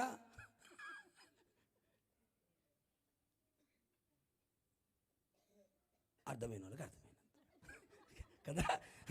అక్కడ కూడా పందుల దగ్గర కూడా అక్కడ కూడా చివరికి ఆ పందులు మేపేవాడు కూడా, అయ్యా నువ్వు బాబు నువ్వు ఉంటే మా పందులు కూడా సరిపోవట్లేదు ఏంటి, ఆ పందులు కొట్టినా కూడా తింటున్నా ఉన్నాడు. తిని అప్పుడు ఏమొచ్చిందంటండి, అప్పుడు ఏం చేశాడు, చివరికి పందుల దగ్గర కొట్టేస్తే బయటకు పోతే ఇలాంటి ప్రార్థనా కూటం జరుగుతూ ఉంది. ఆ కూటం దగ్గరికి వెళ్ళాడు. ఆ కూటంలో ఏమి విన్నాడు, వాక్యం విన్నాడు. ఆ వాక్యము ద్వారా తనకి ఏమొచ్చిందండి, బుద్ధి వచ్చింది. బైబిల్ ఏమంటుంది, బుద్ధి వాక్యము అంటే వాక్యం మనకి ఏం కలుగు చేస్తుంది. అప్పుడప్పుడు మనకి బుద్ధి ఉందా కొంచెమన్నా అంటూ ఉంటారు, బుద్ధి లేదా నీకు అంటాడు, బుద్ధి లేని వాడిగా మారావేంట్రా అంటాడు. వాక్యం అతనికి ఏం కలుగు చేసింది, బుద్ధి కలుగు చేసిందట. వెంటనే ఏమనుకున్నాడు తెలుసా, ఇప్పుడు వచ్చిన ఆలోచన కూడా ఏం ఆలోచన తెలుసా, నా తండ్రి ఇంట చాలామంది పనులు ఉన్నారు, అన్నం ఎట్లుంటుంది. అక్కడ కూడా వాడు ఏం ఆలోచిస్తున్నాడు, అక్కడ కూడా ఏమంటున్నాడు, అన్నము మరి ఎక్కడ పోయిన ఇదే ఇదే ఇదే బతకనిది. అక్కడ కూడా అన్నము, అయ్యో తండ్రింటిని వదిలిపెట్టి వచ్చానే ఈ బాధ కాదు. అక్కడ అన్నం బాగుంది కదా, పన్నోళ్ళు కూడా బిర్యానీ తింటున్నారు కదా, పన్నోళ్ళు కూడా చెప్పు గట్టిగా మటన్ దమ్ము, చికెన్ దమ్ము, చికెన్ ఫ్రై చెప్పు అన్నీ తింటున్నారు కదా. ఇక అక్కడ కూడా అదే ఆలోచిస్తున్నాడు. చివరికి ఒక మాట అనుకున్నాడు, నేను నా తండ్రికి విరోధంగా, పరలోకానికి విరోధంగా ఏం చేశాను, నేను పాపం చేశా, తప్పు చేశా, తండ్రికి ఏమయ్యాను, దూరం అయిపోయా, వస్త్రాలని పోగొట్టుకున్నా, ఉంగరాన్ని పోగొట్టుకున్నా, చివరికి చెప్పులు కూడా పోగొట్టుకున్నా. అందుకని తండ్రి దగ్గరికి వెళ్ళి పశ్చాత్తాపడి నా తప్పుని నేను తెలుసుకొని ప్రభు ఆ తండ్రి పాదాలు పట్టుకొని ఏడ్చి నా తండ్రి ఇంట్లో ఉంటా, ఆ సహవాసంలో ఉంటా, ఆ సంఘములో ఉంటా. ఎందుకని లోకాన్ని ప్రేమించాను, లోకాన్ని స్నేహించాను, లోకములో ఉన్నవే శాశ్వతం అనుకున్నాను. ఈ రంగుల వలయాన్ని, ఈ రంగుల ప్రపంచాన్ని చూసి మురిసిపోయి జీవితాన్ని శాపంగా మార్చుకున్నాను. అది శాశ్వతమైనది కాదు, అది అశాశ్వతమైనది. నా తండ్రికి ఒక రాజ్యం ఉంది, ఆ రాజ్యము శాశ్వతమైనది. ఆ రాజ్యాన్ని వదిలిపెట్టి వెళ్ళిపోయానే, సహవాసాన్ని వదిలిపెట్టి వెళ్ళిపోయానే, నా తండ్రితో ఉన్న సహవాసాన్ని దూరం చేసుకున్నానే, ఇక వద్దు అని పశ్చాత్తాపము చెందిన వాడై, తన తప్పును తెలుసుకొనిన వాడై, బైబిల్ ఏమంటుంది, అతిక్రమములు దాచిపెట్టువాడు వర్ధిల్లడు, దాన్ని ఒప్పుకొని విడిచిపెట్టేవాడు కనికరాన్ని పొందుతాడు రాయబడింది కదా. ఒకవేళ ఆ వాక్యముతో బుద్ధి వచ్చిందేమో అతనికి, వెంటనే ఏం చేశాడు, తండ్రి ఇంట బాట పెట్టాడు, మందిరానికి వెళ్ళే దారిలోకి వచ్చేసాడు. ఆ దారిలోకి వెళ్తున్నాడు, తండ్రి ఎదురు చూస్తున్నాడు. ఈరోజు వస్తాడా, ఈ సంవత్సరం వస్తాడా, ఈ జనవరి నెలలో వస్తాడా, 16వ తేదీన కూటానికన్నా వచ్చింటాడా లేదా, ఈ చివరి రోజు కూటానికైనా వచ్చాడా లేదా అని తండ్రి ఎదురు చూస్తూ ఉంటే, మాసిన గడ్డముతో, మాసిన జుట్టుతో, మాసిపోయిన బట్టలతో, రూపాన్ని కోల్పోయి, ఆకారాన్ని కోల్పోయి నడుచుకుంటూ వస్తున్నటువంటి ఆ చిన్న కుమారుడు తండ్రి కంటపడ్డాడు. తండ్రి ఏం చేయాలా, బిగబట్టుకొని కూర్చున్నాడా, బిగబట్టుకొని కూర్చున్నాడా, గెట్ అవుట్ అన్నాడా, ఎవరక్కడా వాడిని తోసేయండి అన్నాడా, అని లేదు, తండ్రే పరుగెత్తుకుంటూ వెళ్ళాడు. తండ్రి పరుగున పరుగెత్తుకుంటూ వెళ్ళి మాసిపోయిన గడ్డముతో కంపుతో ఇంకా పందులతో ఉన్నాడంటే వాడు ఎలా ఉంటాడో ఆలోచన చేయండి. ఆ వ్యక్తిని అలాగే కౌగిలించుకొని మెడ మీద పడి ముద్దు పెట్టుకొని అతని మీద ఏం పడ్డాడట? కనికర పడ్డాడు. ఎందుకు కనికర పడ్డాడు? అతిక్రమములను దాచిపెట్టేవాడు వర్ధిల్లడు, వాటిని ఒప్పుకొని విడిచిపెట్టేవాడు కనికరాన్ని పొందుతాడు. తన తప్పును తాను తెలుసుకున్నాడు, పశ్చాత్తాపడ్డాడు, తన తప్పును తెలుసుకున్నాడు. వాస్తవమే, తండ్రికి దూరం అయిపోయాను, సహవాసాన్ని దూరం అయిపోయాను, అన్నిటిని కోల్పోయాను, సంతోషాన్ని కోల్పోయాను, సమాధానాన్ని కోల్పోయాను, నెమ్మదిని కోల్పోయాను, ఆనందాన్ని కోల్పోయాను, ఆరోగ్యాన్ని కోల్పోయాను, విలువను కోల్పోయాను, ఘనతను కోల్పోయాను, అలాగే సమాజంలో గౌరవాన్ని. వస్త్రాలు దేనికి సాదృశ్యం? గౌరవ ప్రభావములని ధరింపచేసేటివి అన్నాడు. వంగనం దేనికి సాదృశ్యం? అధికారానికి సాదృశ్యం. అలాగే చెప్పు దేనికి సాదృశ్యం? సమాధాన సువార్త. ఒక సిద్ధ మనసు చోడు సమాధానం కోల్పోయాడు. తండ్రి వెంటనే అంటున్నాడు, అర్జెంటుగా వీడి స్నానం చేయించండి, ప్రశస్తమైన వస్త్రాలు తొడిగించండి, చేతికి మరలా ఉంగరం పెట్టండి, కాళ్ళకు చెప్పులు లేవు, మరలా చెప్పులు తొడిగించండి. కూడా చెప్పులు గట్టిగారు. ఇంకా తండ్రి ఇంటిలోనే ఉండాలి. అందుకంటున్నాడు, చచ్చిపోయిన కుమారుడు మరలా బ్రతికాడు. చచ్చిపోయి బ్రతకడం అంటే ఏంటి? తప్పిపోయి మరలా దొరికాడు. చచ్చిపోయి బ్రతకడం అంటే అర్థం ఏంటి? ఆదాముతో ఒక మాట అన్నాడు, ఈ పండు తిన్న దినమున నువ్వు నిశ్చయముగా చచ్చాడా? చావలేదే. చస్తావన్నాడు కదా, చచ్చాడా? చావు అంటే అర్థం ఏంటంటే ఎడబాటును కలుగు చేయడం. ఆ దినమున చచ్చిపోతావు అన్నాడు కదా, ఆ చావడం అంటే ఏంటయ్యా అంటే ఏదేను తోట నుంచి బయటికి గెంటి వేయబడ్డమే చచ్చిపోవడం. కొంతమంది అంటారు, ఇంక వాడికి వదిలేరా, వాడు చచ్చిపోయిన లెక్కరా, వాడు కుక్కిన పీనుగలాగా ఉండిపోతారా, వాడు ఇంకా వాడు ఏమీ చేయలేడు అంటారు. ఆదాము ఏం కోల్పోయాడు? 7 రకాల ఆశీర్వాదాలు కోల్పోయాడు. ఏదైనా దేవుడు 7 రకాల ఆశీర్వాదాలు ఆదాముకి ఇచ్చాడు. ఇప్పుడు ఆదాము చచ్చిపోయి ఏం చేశాడు? 7 రకాల ఆశీర్వాదాలను పోగొట్టుకున్నాడు. దేవుడిచ్చిన మహిమను పోగొట్టుకున్నాడు, ఆశీర్వాదాన్ని పోగొట్టుకున్నాడు, దేవుని స్వరం వినేది పోగొట్టుకున్నాడు, ఏలుబడి చేసేది పోగొట్టుకున్నాడు, మహిమగల వస్త్రాలని పోగొట్టుకున్నాడు, ఫలించేది పోగొట్టుకున్నాడు, దేవుని ద్వారా కలిగే నిత్య జీవాన్ని పోగొట్టుకున్నాడు, 7 రకాల ఆశీర్వాదాలు పోగొట్టుకున్నాడు. అలాగే చిన్న కుమారుడు కూడా తండ్రికి దూరం అయిపోయి తండ్రి దగ్గర ఉన్న ఆశీర్వాదాలన్నీ పోగొట్టుకున్నాడు. మరలా అంటాడు, తప్పిపోయి దొరికాడు అంటాడు. దేంట్లో తప్పిపోయాడో తెలియదు. నోటి మాటల్లో తప్పిపోయాడేమో, కంటి చూపులో తప్పిపోయాడేమో, చేతి చేసే పనుల్లో తప్పిపోయాడేమో, ప్రవర్తించే ప్రవర్తనలో, చెప్పాలి గట్టిగా, తప్పిపోయాడేమో. దేంట్లో తప్పిపోయాడో? పరీక్షలో కాదు. తప్పిపోయాడు, దొరికాడు, సచ్చాడు, బతికాడు. సచ్చాడు, బతికాడు కనుకనే చెప్పులు. గుర్తుపెట్టుకో, బతికినోడికే ఉంటాయి ఏంటి? చెప్పులు. దొరికినోడికే ఉంటాయి ఏంటి? చెప్పులు. నీకు చెప్పులు లేవంటే అర్థం నువ్వు సచ్చావు అని అర్థం. చెప్పులు లేవు నీకు అర్థం ఏంటి అంటే ఏదో విషయంలో తప్పిపోతున్నావు. అందుకే యాకోబు అంటాడు కదా, మనమందరము ఒక్క విషయంలో ఏమైపోతున్నాం? తప్పిపోతున్నాం. నోటి మాటల విషయంలో మనం తప్పిపోతున్నాం అంటాడు. ఏ విషయంలో తప్పిపోతున్నావో చూడు. ఈ 2025వ సంవత్సరంలో సహవాసానికి దూరమై, సంఘానికి దూరమై, యేసయ్యతో కలిసి ఉండకుండా లోకముతో కలిసిపోయి లోకములో ఏకమైపోయి నీ జీవితాన్ని శాపంగా మార్చుకున్నావేమో, పందులు తినే పొట్టు రకములోకి వెళ్ళిపోయావేమో, దీన దరిద్రతలోకి, శాపంలోకి ఒకవేళ వెళ్ళిపోయావేమో, అలిగిపోయావా, వదిలిపోయావా, గద్దిస్తే పోయావా, బుద్ధి చెప్తే పోయావా? కొంతమంది ఉంటారు, గట్టిగా మనం మాట్లాడామనుకోండి అని పెట్టుకుంటారు. నా గురించి ఎవరో గట్టిగా వాక్యం నీకు చెప్పకుండా బాక్సులు చెప్తారా? వాక్యం మనకే కదా, వాక్యం మనకే కదా చెప్పేది.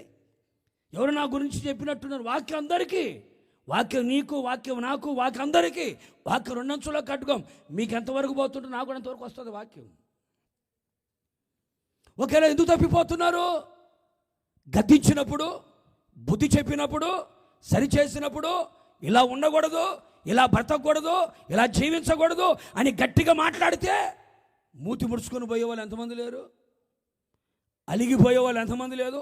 ఈ సంఘం కాకపోతే ఇంకో సంఘం లేదా విజయవాడలో అనుకునే వాళ్ళు ఎంతమంది లేరు? దేన్ని బట్టి నువ్వు తప్పిపోయావు? తండ్రికి దూరం అయిపోయావు, సహవాసానికి దూరం అయిపోయావు, సమాధానానికి దూరం అయిపోయావు. అందుకని నీ పాదములకు ఎప్పుడు ఏముండాలట? చెప్పాలమ్మా, చెప్పులు ఖచ్చితంగా ఉండాలి. అంటే మన సహవాసం తండ్రితోనూ, మన సహవాసం కుమారుడైన యేసుక్రీస్తుతోనూ, మన సహవాసం పరిశుద్ధాత్మతోనూ, మన సహవాసం అపోస్తులతో ఉండాలి. సహవాసానికి దూరం కాకూడదు, సహవాసానికి దూరం కాకూడదు. సహవాసానికి ఒక కంచె లాంటిది, సహవాసానికి ఒక ప్రాకారం లాంటిది, సహవాసానికి ఒక కాపుదల లాంటిది, సహవాసానికి ఒక భద్రత లాంటిది. ఆ సహవాసాన్ని కోల్పోయావంటే పందుల గతే పట్టిద్ది. ఇంకొకటి, నువ్వు ఎక్కడ అడుగు పెడితే అక్కడ ఏమొచ్చింది? కరివే వచ్చింది. అందుకని చెప్పులు ఎప్పుడు ఎలా ఉండాలట? కల్లో కూడా పోగొట్టుకోకూడదమ్మా. కల్లో చెప్పులు పోయినట్టు కళ్ళొస్తుందంటే ఎవరితో సమాధానాన్ని కోల్పోయావేమో చూడు, దేవునితో సమాధానాన్ని కోల్పోయావేమో చూడు. అందుకని సమాధానం సువార్త ఏముండాలట? ఏ సువార్త ఉండాలట?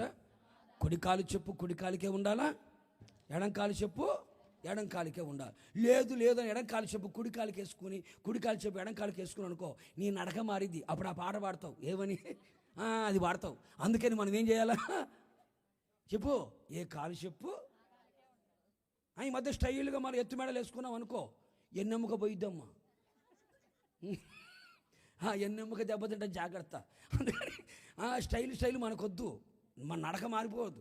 అందుకనే ప్రభు నేను చూడగానే అనాలి ఏమని? రాజకుమార పుత్రిక, నీ పాదరక్షలతో ఎంత అందంగా నడుస్తున్న కొట్టు కొట్టు కొట్టు కొట్టు కొట్టు. నేను చూడగానే అనాలి, రాజకుమార పుత్రిక రాని పాదరక్షలతో ఎంత అందంగా. నీ నడక ఏం రావాలండి? అందం రావాలా. అందుకని ఏ పడితే ఈ నడకాకండి, ఏంటి కుక్కరాడినట్టు ఉంటుంది. అప్పుడప్పుడు వీడియోలో పెడతా ఉంటారు, ఈమె నడిచిపోతుంది, పంది నడిచిపోతుంది, రెండు ఒకటే. క్యాట్ వాక్, అయ్యే వాక్ ఇది.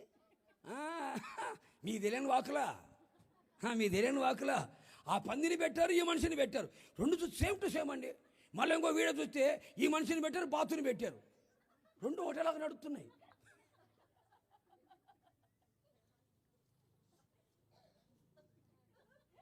అర్థమైన కొడు సబ్బులు గట్టిగా ప్రభువుకి. మనం వేసుకున్న పాదరక్షలను బట్టి మన పాదాలకు ఏం రాలా? ఎంత అందంగా నువ్వు ఒకవైపు సహవాసం కలిగి ఉన్నావు. ఏం కలిగి ఉన్నావు? సహవాసం కలిగి ఉన్నావు. ఇంకొక చెప్పయ్య అంటే రెండు చక్కగా ఉండాలమ్మా. నా ఒకదాంతో నడుగుతాను చెప్పి ఒక చెప్పుతో నడుగు ఎట్లుంటుంది? టింగు టింగు టింగు టింగులా కదా. రెండు చెప్పులు ఉండాలి, ఒకటి సమాధానం ఉండాలా, ఇంకోటి సువార్త ఉండాలా. అందుకని 3 పర్యాయాలు, పాత నిబంధన 2 సార్లు, కొత్త నిబంధనలు ఒకసారి. ఏమని? సువార్త చెప్పువాని పాదములు పర్వతముల మీద ఎలా ఉంటాయట? ఏం చెప్పాలమ్మా? సువార్తమ్మా ఏం చెప్పాలా? సువార్త చెప్పాలా. మనకే కొంపలు కూల్చేది వ్యవహారం ఎక్కువ, కానీ సువార్త చెప్పే వ్యవహారం ఎక్కడా? చెప్పు. అమ్మగారు బయలుదేరి ఇద్దరు కూర్చున్నారంటే, ఇద్దరు అమ్మలక్కలు కూర్చున్నారంటే మనం వెంటనే గుర్తుపట్టుకోవాలా. ఏదో అగ్గిపోలా, ఏదో అగ్గిపోలు వేసేస్తుందని అర్థం. సువార్త చెప్పాలి, అనేకులకు సువార్త చెప్పాలి. దేవుని రక్షించాడే పాపంలో నుంచి, శాపం నుంచి, రోగం నుంచి, విగ్రహారాధన నుంచి, అక్రమాల నుంచి, చీకట్లో నుంచి, సాతాను బంధకాల నుంచి దేవుడు నిన్ను విడుదల కలుగు చేసి నిన్ను రక్షించి తన రక్తముతో కొని కడిగి సంఘంలో సహవాసంలో చేర్చాడు కదా. నీ ద్వారా అనేకులకు ఏం చెప్పాలండి? సువార్త అందాలి. అందుకని నాకు కూడా ఒక మైక్ ఏంటి పాస్టర్, నేను కూడా తిరుగుతానంటే మేము. నీకు మైకులు అవసరంలే, నీ నోరే ఒక మైక్ అయిపోవాలా. నీ బంధువుల దగ్గరికి, నీ స్నేహితుల దగ్గరికి, నీ ఇరుగు పొరుగు వారి దగ్గరికి వెళ్ళినప్పుడు కూర్చోబెట్టి చిన్నగా నీ సాక్ష్యం చెప్పు, యేసు ప్రభుని గురించి చెప్పు. అవి చెప్పు. మనం ఈ చీర ఎక్కడ కొన్నావు, ఈ నగలు చందనా బెదర్సా, జాయిలు కాసా, అరే భలే ఉన్న, నేను కూడా అదే షాపుకి పోయాను, నాకు కనపడలేదే. ఈ పనికి మాలిన వ్యవహారాలు చేయకుండా యేసు ప్రభు గురించి, అమ్మా సువార్త చెప్పమ్మా, సువార్తమ్మా. పేరేమో సువార్త చెప్పుకున్నా, ఒక్కరు చెప్పట్లే. నీ ద్వారా ఒక్కరైనా మందిరానికి వస్తున్నారా? చెప్పు. ఉన్నోళ్ళు పోగొట్టకుండా చెప్పు చాలమ్మా. ఉన్నోళ్ళు పోగొట్టగాక నీ ద్వారా ఒక్కరికైనా సువార్త అందుతుందా? అసలు దేవుడు మనం రక్షించుకున్నది ఎందుకో తెలుసా అండి? బైబిల్ ఏమంటుంది? చీకట్లో ఉన్న మనలని ఆశ్చర్యకరమైన తన వెలుగులోకి దేవుడు మనం తీసుకొచ్చాడు. ఎందుకని? ఆయన గుణాతిశయములను మనము ప్రచురము చేయాలి అని. మరి యేసయ్య గుణాతిశయములను ప్రచురము చేసే పాదాల్లాగా మనం ఉన్నాయా? రక్షణ సమాచారం చెప్పగలుగుతున్నామా? రక్షణ సువార్త అందించగలుగుతున్నామా? సత్య సువార్త అందించగలుగుతున్నామా? సమాధాన సువార్త చెప్పగలుగుతున్నామా? మహిమగల సువార్త చెప్పగలుగుతున్నామా? ఎంతవరకు? నేను, నా భార్య, నా పిల్లలు, నా ఉద్యోగము, నా బెడ్డు, చెప్పు, నా ప్లేటు, నా ఇల్లు, సాలింగా ఎవరితో నాకు సంబంధము? వచ్చామా, కూర్చున్నామా, చిల్లమా సందేశమా, టుర్రున మనం వెళ్ళిపోయామా? కొన్నిసార్లు కొన్ని ఇళ్లలోకి వెళితే, అమ్మ ఇక్కడ ప్రార్థనకి వెళ్ళే వాళ్ళు ఉన్నారంట కదమ్మా అంటే, అసలు మా వీధిలో ప్రార్థనకి వెళ్ళే వాళ్ళే లేరంటారు. లేదా మా అడ్రస్ ఇచ్చారమ్మా, ఇదే వీధిలో నుంచి వస్తారమ్మా అంటే, అప్పుడు ఆ మనిషి గేట్ తీసి అన్నయ్యా అని. అంటే ఈ మనిషి ప్రార్థనకి వెళుతున్న సంగతి పక్కింటోళ్ళు తెలియట్లే. ఎంత దరిద్రమో చూడండి. మీ నవ్వుకోవడం చెప్పట్లే, ఎంత దరిద్రములో ఉన్నారో చెప్తున్నా. పక్కింటోళ్ళకు కూడా తెలియట్లేదు ప్రార్థనకి వెళ్తున్నారని. అంటే అంత సైలెంట్ అనమాట. నువ్వెక్కడ ఉన్నా, ఏ స్థలములో ఉన్నా, అనేకులకి క్రీస్తు ప్రేమ పత్రికగా కనబడాలి నువ్వు. అప్పుడప్పుడు నేను వెళ్తా ఉంటే, దారిలో వెళ్తా ఉంటే కొంతమంది వికలాంగులు కరపత్రికలు పట్టుకొని పంచుతుంటారండి. గుడ్డివారు కళ్ళకు చూపు లేకపోయినా ఏంటి చిన్న మైక్ ఒకటి తీసుకొని సువార్త చెబుతూ ఉంటారు. దేవుడు అన్ని అవయవాలు సరిగా లేకపోయిన వాళ్ళే రాత్రి మగలు సువార్త చెప్పగలుగుతున్నారు. అన్ని దేవుడు నీకు ఇస్తే నువ్వు దేవుని కొరకు సువార్త చెప్పే పాదాల, నీ పాదాలు కొంపలు గుల్చే పాదాలా, సువార్త చెప్పే పాదాలా? యేసయ్య దగ్గరికి జనం నడిపించే పాదాలా? సమరయ స్త్రీ చూడండి. సమరయ స్త్రీ అనగానే చిచ్చి అంటాం మనం. అబ్బో మనం ఏదో పెద్ద పైనుంచి ఊడిపడ్డట్టు. ఆమె మనకంటే ఆమె బెటర్ కదా. సమరయ స్త్రీ యేసు ప్రభు దగ్గరికి వచ్చినప్పుడు యేసయ్యతో మాట్లాడిన తర్వాత ఆమె కుండను పగలగొట్టి ఏమైంది? తిన్నగా వాళ్ళ ఊరికెళ్ళి నేను చేసినవన్నీ నాతో చెప్పిన వానిని వచ్చి చూడండి, నువ్వేం చేసావు? వాళ్ళతో నువ్వేం చేసావు? నేను చేసినా అని చెప్పాడు ఆయన. వచ్చి చూడండి, వచ్చి చూడండి. ఊరంతా ఏకమై ఆమె చెప్పిన ప్రకారంగా వచ్చి యేసయ్య ఆ ఊర్లో 3 రోజులు కూటాలు పెడితే, ఆ కూటాలు అయిన తర్వాత ఊరంతా చెబుతున్న మాట ఏంటి తెలుసా? ఈయన నిజముగా లోకరక్షకుడు. కొడుచబులు గట్టిగా. ఒక సమరయ స్త్రీ ఒక ఊరు మొత్తాన్ని మార్చేసింది. మరి మీ సంగతి ఏంటండి? ఎవరు బెటర్ అంటావు? ఎవరు బెటర్ అంటారు చెప్పండి? ఒక్కరికైనా సువార్త చెప్పగలుగుతున్నావా? నీ బంధువులకు సువార్త చెప్పగలుగుతున్నావా? నీ ఇరుగు పొరుగు వారికి సువార్త చెప్పగలుగుతున్నావా? సువార్త చెప్పే అనుభవం నీలో కనబడుతుందా? రక్షణ పొందింది సరిపోదు. దీపం వెలిగించి మంచం కింద కాదు, కొంచెం కింద కాదు పెట్టాల్సింది. ఎక్కడ పెట్టాలా? దీపస్తంభం పెట్టాలా. మంచం కింద పోతే మంచం తగలబడిపోయింది. ఎక్కడ పెట్టాలా? అనేకులకు వెలిగి ఇవ్వాలి నువ్వు. నీ రక్షణ సాక్ష్యం అనేకులకు రక్షణలోకి తీసుకురావాలి. నీ రక్షణ ద్వారా అనేక మంది యేసు ప్రభువుని తెలుసుకొని మందిరానికి రావాలి. ఆలోచన చేయి. యేసయ్య గురించిన సువార్త అందరికి చెప్పగలుగుతున్నామా మనం? ఆ సమరయ స్త్రీ యేసు ప్రభువుని తెలుసుకున్న ఆ మరుక్షణమే తన ఊర్లో ప్రజలు చెప్తే, ప్రజలందరూ యేసు ప్రభు దగ్గరకు వస్తే, యేసయ్య ఆ ఊర్లో కూటం పెడితే యేసయ్య రక్షకుడని సమరయులందరూ యేసయ్యని తెలుసుకున్నారండి. కొందరు ఉంటారు కష్టార్జితాన్ని ఎంతో పోగు చేసుకొని సంవత్సరం అంతా కష్టార్జితంలో తినక కాస్త కూస్తో మిగిలించుకొని అప్పుడప్పుడు మా లాంటి వాళ్ళని తీసుకుని వెళ్ళి వాళ్ళ ఊర్లో సువార్త కూటాలు పెట్టిస్తారు. ఎవరా డబ్బులు ఎక్కడి అంటే, సంవత్సరం అంతా పోగు చేశానన్నా, మా ఊర్లో సువార్త ప్రకటించబడాలి.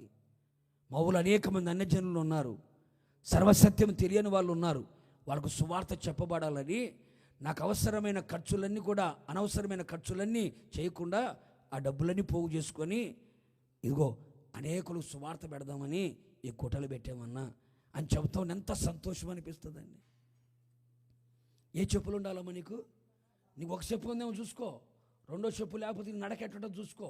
పోయేటప్పుడు నడుచుకుంటూ పో, ఒక చెప్పు చేతిలో పెట్టుకొని ఒక చెప్పుతో పో, ఎట్టుండదు చూడు. ఒకవైపు దేవునితో సహవాసం ఉండాలి, మరొక వైపు సువార్త. నాకు బాగా నచ్చుతారు ఈ సమరయ స్త్రీ ఒకళ్ళు. ఈ యోనా ఉన్నాడే, ఆ యోనా బలి నచ్చుతారు నాకు. మన యోనా అనగానే మనం చీచి శాప కడుపులో పడ్డాడు చీచి అంటాం, నువ్వేదో పెద్ద ఇదే అంటూ. ఆ యోనా ఎవరు తెలుసా అండి?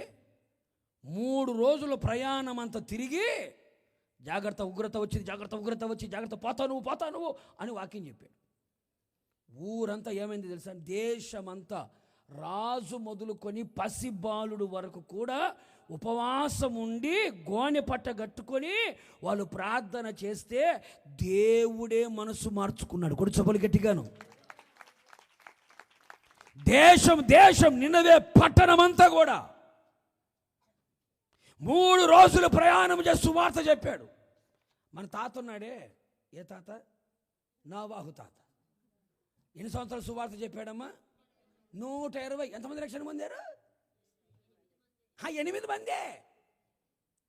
మాది సెంచరీ కొట్టింది. ఎందుకు? ఎంతమంది?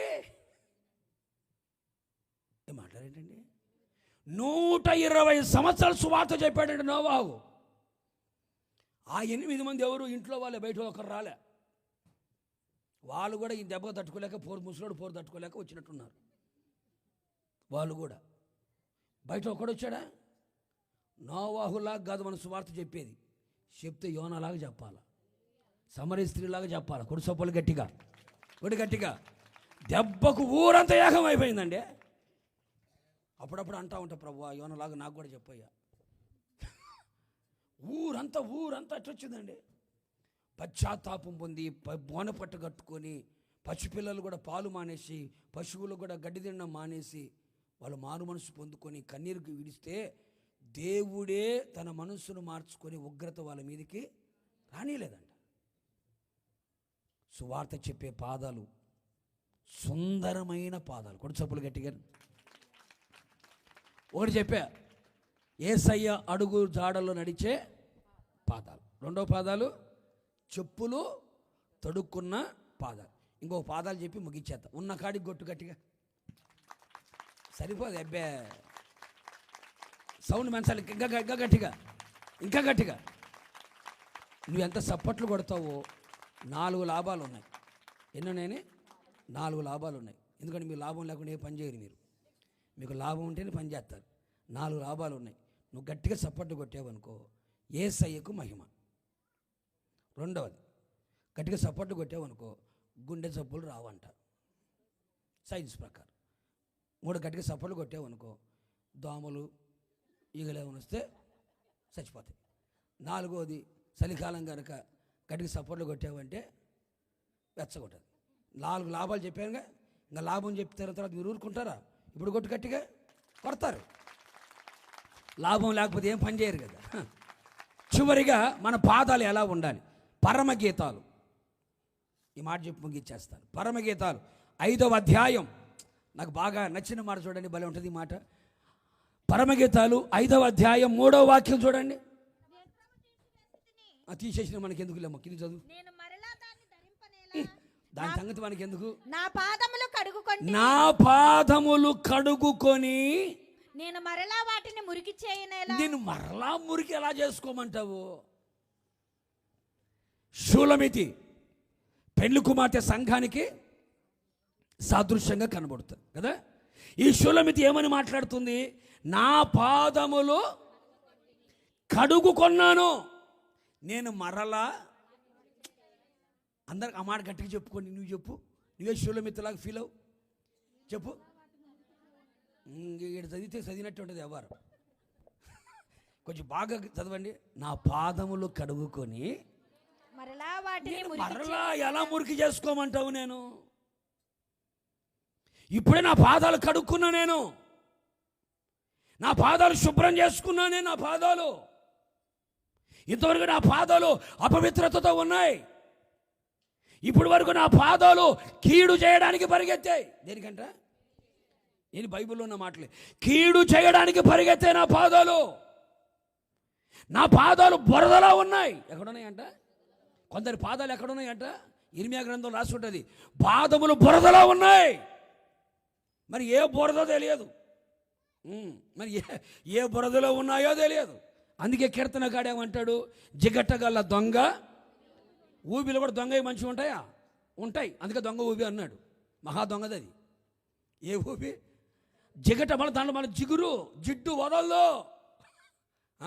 కొంతమంది పాస్టర్ గారు అండి, అందులో నుంచి బయటికి రావాలంటే చెప్పు, మనుషుల ప్రేమలో పడ్డాడంట, రావాలంటే కొంతమంది జిడ్డు, అదే జిగటగల ఊబి అంటే అదే. దేంట్లో పడ్డావో నాకు తెలియదు. నీ పాదాలు ఏ జిగటగల దొంగ ఊబిలో ఉన్నాయో, ఏ పాపములో, ఏ బురదలో ఉన్నాయో, ఏ అక్రమాలలో ఉన్నాయో, ఏ మోసములో ఉన్నాయో, ఏ జారత్వములో ఉన్నాయో, ఏ విచారములో ఉన్నాయో, ఏ వడ్డీ వ్యాపారాల్లో ఉన్నాయో, ఏ లోకాశల్లో ఉన్నాయో, కొందరి పాదాలు బురదలో ఉన్నాయి, కొందరి పాదాలు కీడు చేయడానికి పరిగెత్తుతున్నాయి, మరికొందరి పాదాలు గర్వముతో ఉన్నాయంట. అంటే మహాగర్వం, చూపుల్లో గర్వం, మాటల్లో గర్వం, చేతల్లో గర్వం, ఏంటి నడకలో గర్వం. అబ్బో, ఇంకా మామూలు కాదు, నడిచే నడకలో కూడా గర్వమే. గర్వాన్ని కంఠారంగా ధరించుకునే వాళ్ళు ఉన్నారు. డబ్బును బట్టి గర్విస్తున్నారు, అందాన్ని బట్టి గర్విస్తున్నారు, లేకపోతే వాళ్ళకున్న అధికారాన్ని బట్టి గర్విస్తున్నారు, వాళ్ళకున్న స్థితి స్థాయిని బట్టి గర్విస్తున్నారు, తలాంతులు ఉన్నాయని గర్విస్తున్నారేమో. జాగ్రత్త.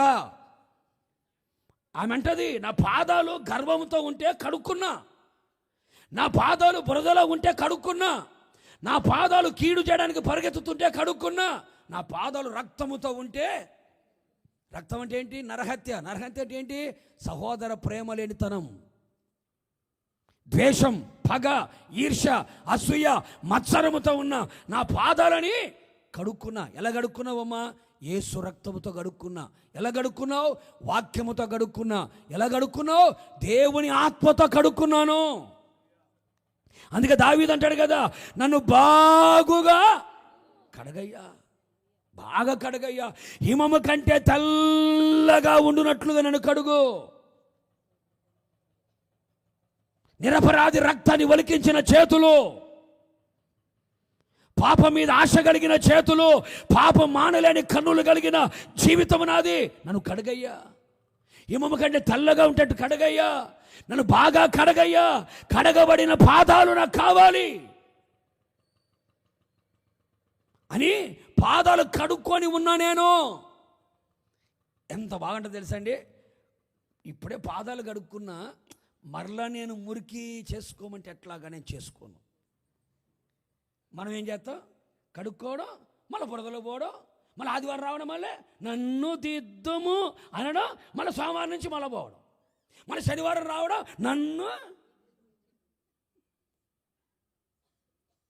ఆ మాట మీకు అర్థమైందే? అయ్యే ఉంటుందిలే. శనివారం వచ్చినప్పుడు, ఆదివారం వచ్చినప్పుడు శుద్ధి శుద్ధి శుద్ధి అని చెప్పి, శనివారం ఆదివారం శుద్ధి శుద్ధి అని కడుగు కడుగు కడుగు, నన్ను దిద్దు నన్ను దిద్దు. ఎన్నిసార్లు దిద్దాడు నిన్ను? దిద్ది దిద్దే చివరికి అరిగిపోతే నువ్వు అని. మన సోమవారం నుంచి మళ్ళా అదే బురద, చెప్పు, అదే మోసం, అదే గర్వం. అందుకే నేను శూలమిత్ అంటది, నేను పాదాలు కడుక్కొని ఉన్నాను, మరలా నేను ఆ బురదలోకి పోను, ఆ పాపంలోకి పోను. ఈ మధ్యనే సినిమాలు మానేసి, సీరియల్ మానేసి పాదాలు కడుక్కున్నా. మళ్ళీ సీరియల్ దగ్గరికి వెళ్ళి కప్పదెలిసినట్టు నోరు తెరిచి, ఈగలు, దోమలు, తొండలు, బలు లోపలికి వెళ్ళి సంసారం చేసి సైన్యం అంతా బయట తీసుకొచ్చినా ఈ మనిషి నోరు మూయదు. ఒకప్పుడు వెళ్ళా నేను, ఇప్పుడు మరలా నేను. చెప్పరేంటి? దేనికి వెళ్ళవు? నేను కడుక్కున్న పాదాలు మరలా నేను సీరియల్ దగ్గరికి పోను, మరలా సినిమాల దగ్గరికి నేను పాదాలు కడుక్కున్నా, మళ్ళీ కొంపలు కొలచడానికి నేను పోను. కీడు చేయకపోతే నిద్ర పట్టదంట కొంతమందికి. బైబిల్ రాసిన మాటలే, నిద్ర పట్టదంట. ఇంకా నేను పోను, ఎందుకంటే పాదాలు కడుక్కున్నా నేను, మరలా మురికి. ఇలాంటి పాదాలు కలిగిన వాళ్ళే కదా అడుగు పెడితే ఏమవుతుంది? ఆశీర్వాదం. బురదతో పెడితే కంపు రాక ఏమవుతుంది చెప్పు? అర్థమైన మాటలు. అందుకే యేసయ్య కూడా ఏంటి, అందరిని 12 మందిని కూర్చోబెట్టి ఒక తువాలు తీసుకుని అడుగు కట్టుకొని ఒక పాత్రను తీసుకొని అందరి పాదాలు కడుగుతున్నాడు. ఎందుకు కడుగుతున్నావు ప్రభు అంటే, నువ్వెంతగా కడగబడతావో నాతో నీకు పాలు ఉంటుంది. కూడా చెప్పలు గట్టిగా. ఒక వ్యక్తి పరలోకానికి వెళ్ళాలంటే, పరలోకములో పాలు పొందాలంటే, సింహాసనములో పాలు పొందాలి అంటే, దేవుని రాజ్యములో పాలు పొందాలి అంటే అతడు కడగబడిన పాదాలు కలిగిన వాడై ఉండాలి. మురికి చేసుకోకూడదు. ఒకసారి మీరు ఆలోచన చేయండి. మారు మనసు పొందావు, బాప్తీసం పొందావు, మందిరానికి వస్తున్నావు, పాదాలు కడగబడ్డాయి, మరలా మురికి చేసుకుంటున్నావా? మరలా లోకంలోకి వెళ్ళిపోతున్నావా? దేవునికి విరోధంగా మరలా ప్రవర్తిస్తున్నావా? దేవునికి అసహ్యమైన, నీచమైన, హేయమైన కార్యాలు చేస్తూ జీవితాన్ని శాపంలో తీసుకెళ్తున్నావా? నా పాదాలు పవిత్రంగా ఉండాలి, నేను పరిశుద్ధంగా ఉండాలి, నీతిగా ఉండాలి, యథార్థంగా ఉండాలని కోరుకుంటున్నావా? అందుకే యోబు అంటాడు, నా నీతిని విడువక నేను గట్టిగా పట్టుకున్నాను, మరణము అగు వరకు నా యథార్థతను నేను చెప్పు గట్టిగా. డబ్బును చూసి వదిలిపెట్టను, బంగారం చూసి వదిలిపెట్టను, మరణము వరకు నా యథార్థతని, నా నీతిని నేను విడిచిపెట్టను. ఎందుకని? పాదములు కడుక్కున్నాను కనుక మరలా నేను మురికి చేసుకోను. ఇప్పుడు చెప్పు, నీ పాదాలు ఎట్లా ఉన్నాయో? ఎన్నిసార్లు మురికి చేసుకుంటున్నావు? ఎన్నిసార్లు మురికి చేసుకుని మళ్ళీ అంటాడు, దేవా పాపిని అంటివి. పాపం నుంచి నిన్ను కడిగాడు, మరలా నువ్వేమంటివి? ఎన్నిసార్లు పాట పాడతావు నువ్వు? కొంతమంది ఏమనుకోకండి, కొంతమంది ఎప్పుడు చూసినా కూడా రాత్రి అంతా శ్రమ పడ్డాను, రాలేదు జయం, రాలేదు జయము. ఈరోజు పాడినా రాలేదు, రేపు పాడినా రాలేదు. ఇక వచ్చేది ఎప్పుడు? వచ్చిందని పాడేది ఎప్పుడు? వచ్చిందని ఎప్పుడు పాడతావు? ఆ వాటి మీద నీకు జయం కలిగితే పాడతావు ఆ పాట, నాకు జయం వచ్చింది అని. లేకపోతే రాలేదు రాలేదు రాలేదు రాలేదు, దిద్దు దిద్దు దిద్దు. ఎందుకని? ఒక్క మాట, పాదములు కడుక్కున్నాను, నేను మురికి చేసుకోను అంతే. యేసు రక్తంతో కడగబడ్డాను, లోకాశలు వదిలేసుకున్నాను, తాగుబోతానని వద్దనుకున్నాను, ఈ పేకాట వద్దనుకున్నాను, ఈ పందాలు వద్దనుకున్నాను, ఈ లోకం నాకు వద్దనుకున్నాను. యేసు రక్తంతో కడగబడ్డాను, ఈ లోకాశల వైపు వెళ్లకుండా బాప్తిసం కూడా పొంది క్రీస్తుని ధరించుకున్నాను, బైబిల్ చేతబట్టాను, ప్రార్థనకి వెళ్తున్నాను, నేను కడగబడ్డాను, మరలా నేను మురికి చేసుకొని నా పాదాలు. అందుకనే బైబిల్ ఒక మాట ఉంది, కడగబడిన పంది, మీకు బాగా తెలుసు, పందిని శుభ్రంగా మైసూరు శాండిల్ సోపేసి, పందికి మైసూరు శాండిల్ సోపేసి శుభ్రంగా దానికి కడిగి, హెయిర్ కటింగ్, ఎస్ కటింగ్ కూడా చేసి, ఆ వీ కటింగ్లన్నీ దానికి చేసి, చెవులకి గన్ షాట్లు కూడా కొట్టి, చెప్పు అవన్నీ వద్దులే, మొత్తం చేసేసి దాన్ని పల్లకిలో తీసుకెళ్తున్నారంట. బాగా అర్థమైనట్టుంది అక్కాయిలకి. అన్ని మొత్తం మేకప్ గీకప్ వేసేసి ఏంటది బ్లీచింగ్ కొట్టి దానికి అన్నీ చేసి పందిని బాగా కడిగి పల్లకి మీద తీసుకెళ్తున్నారంట. అంత లోపల పల్లకిలో పడుకున్న పంది అనిందంట, పల్లకిలో తెర తీసిందంట. ఏం కనపడింది? బురద కనపడిందంట.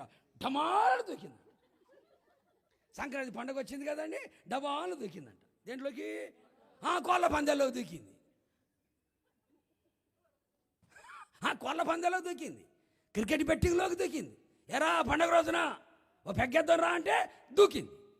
ఈ పళ్ళకి మోసే వాళ్ళు ఏదైనా బరువు తగ్గింది ఎందురా అనుకున్నారు. 70 కేజీలు 80 కేజీలు ఉంది కదా, అది బరువు తగ్గింది ఏందిరా అని చెప్పేసి చూస్తే ఇది ఎక్కడుంది? కడగబడింది. ఇప్పుడు ఎక్కడ పోయింది? కడగబడింది.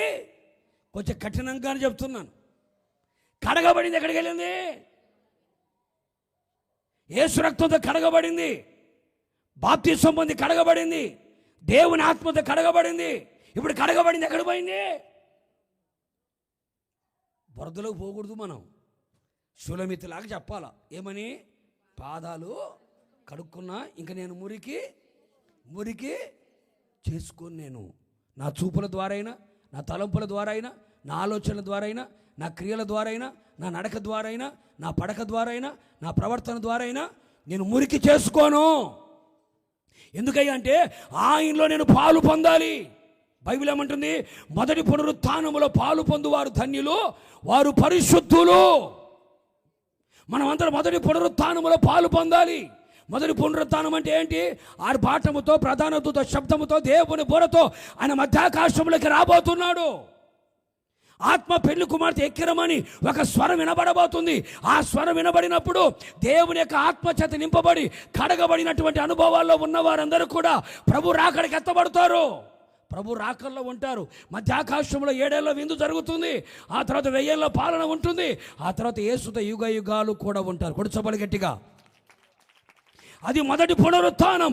ఆ పునరుత్థానంలో ఎవరు పాలు పొందుతారయ్య అంటే పరిశుద్ధులే పాలు పొందుతారు.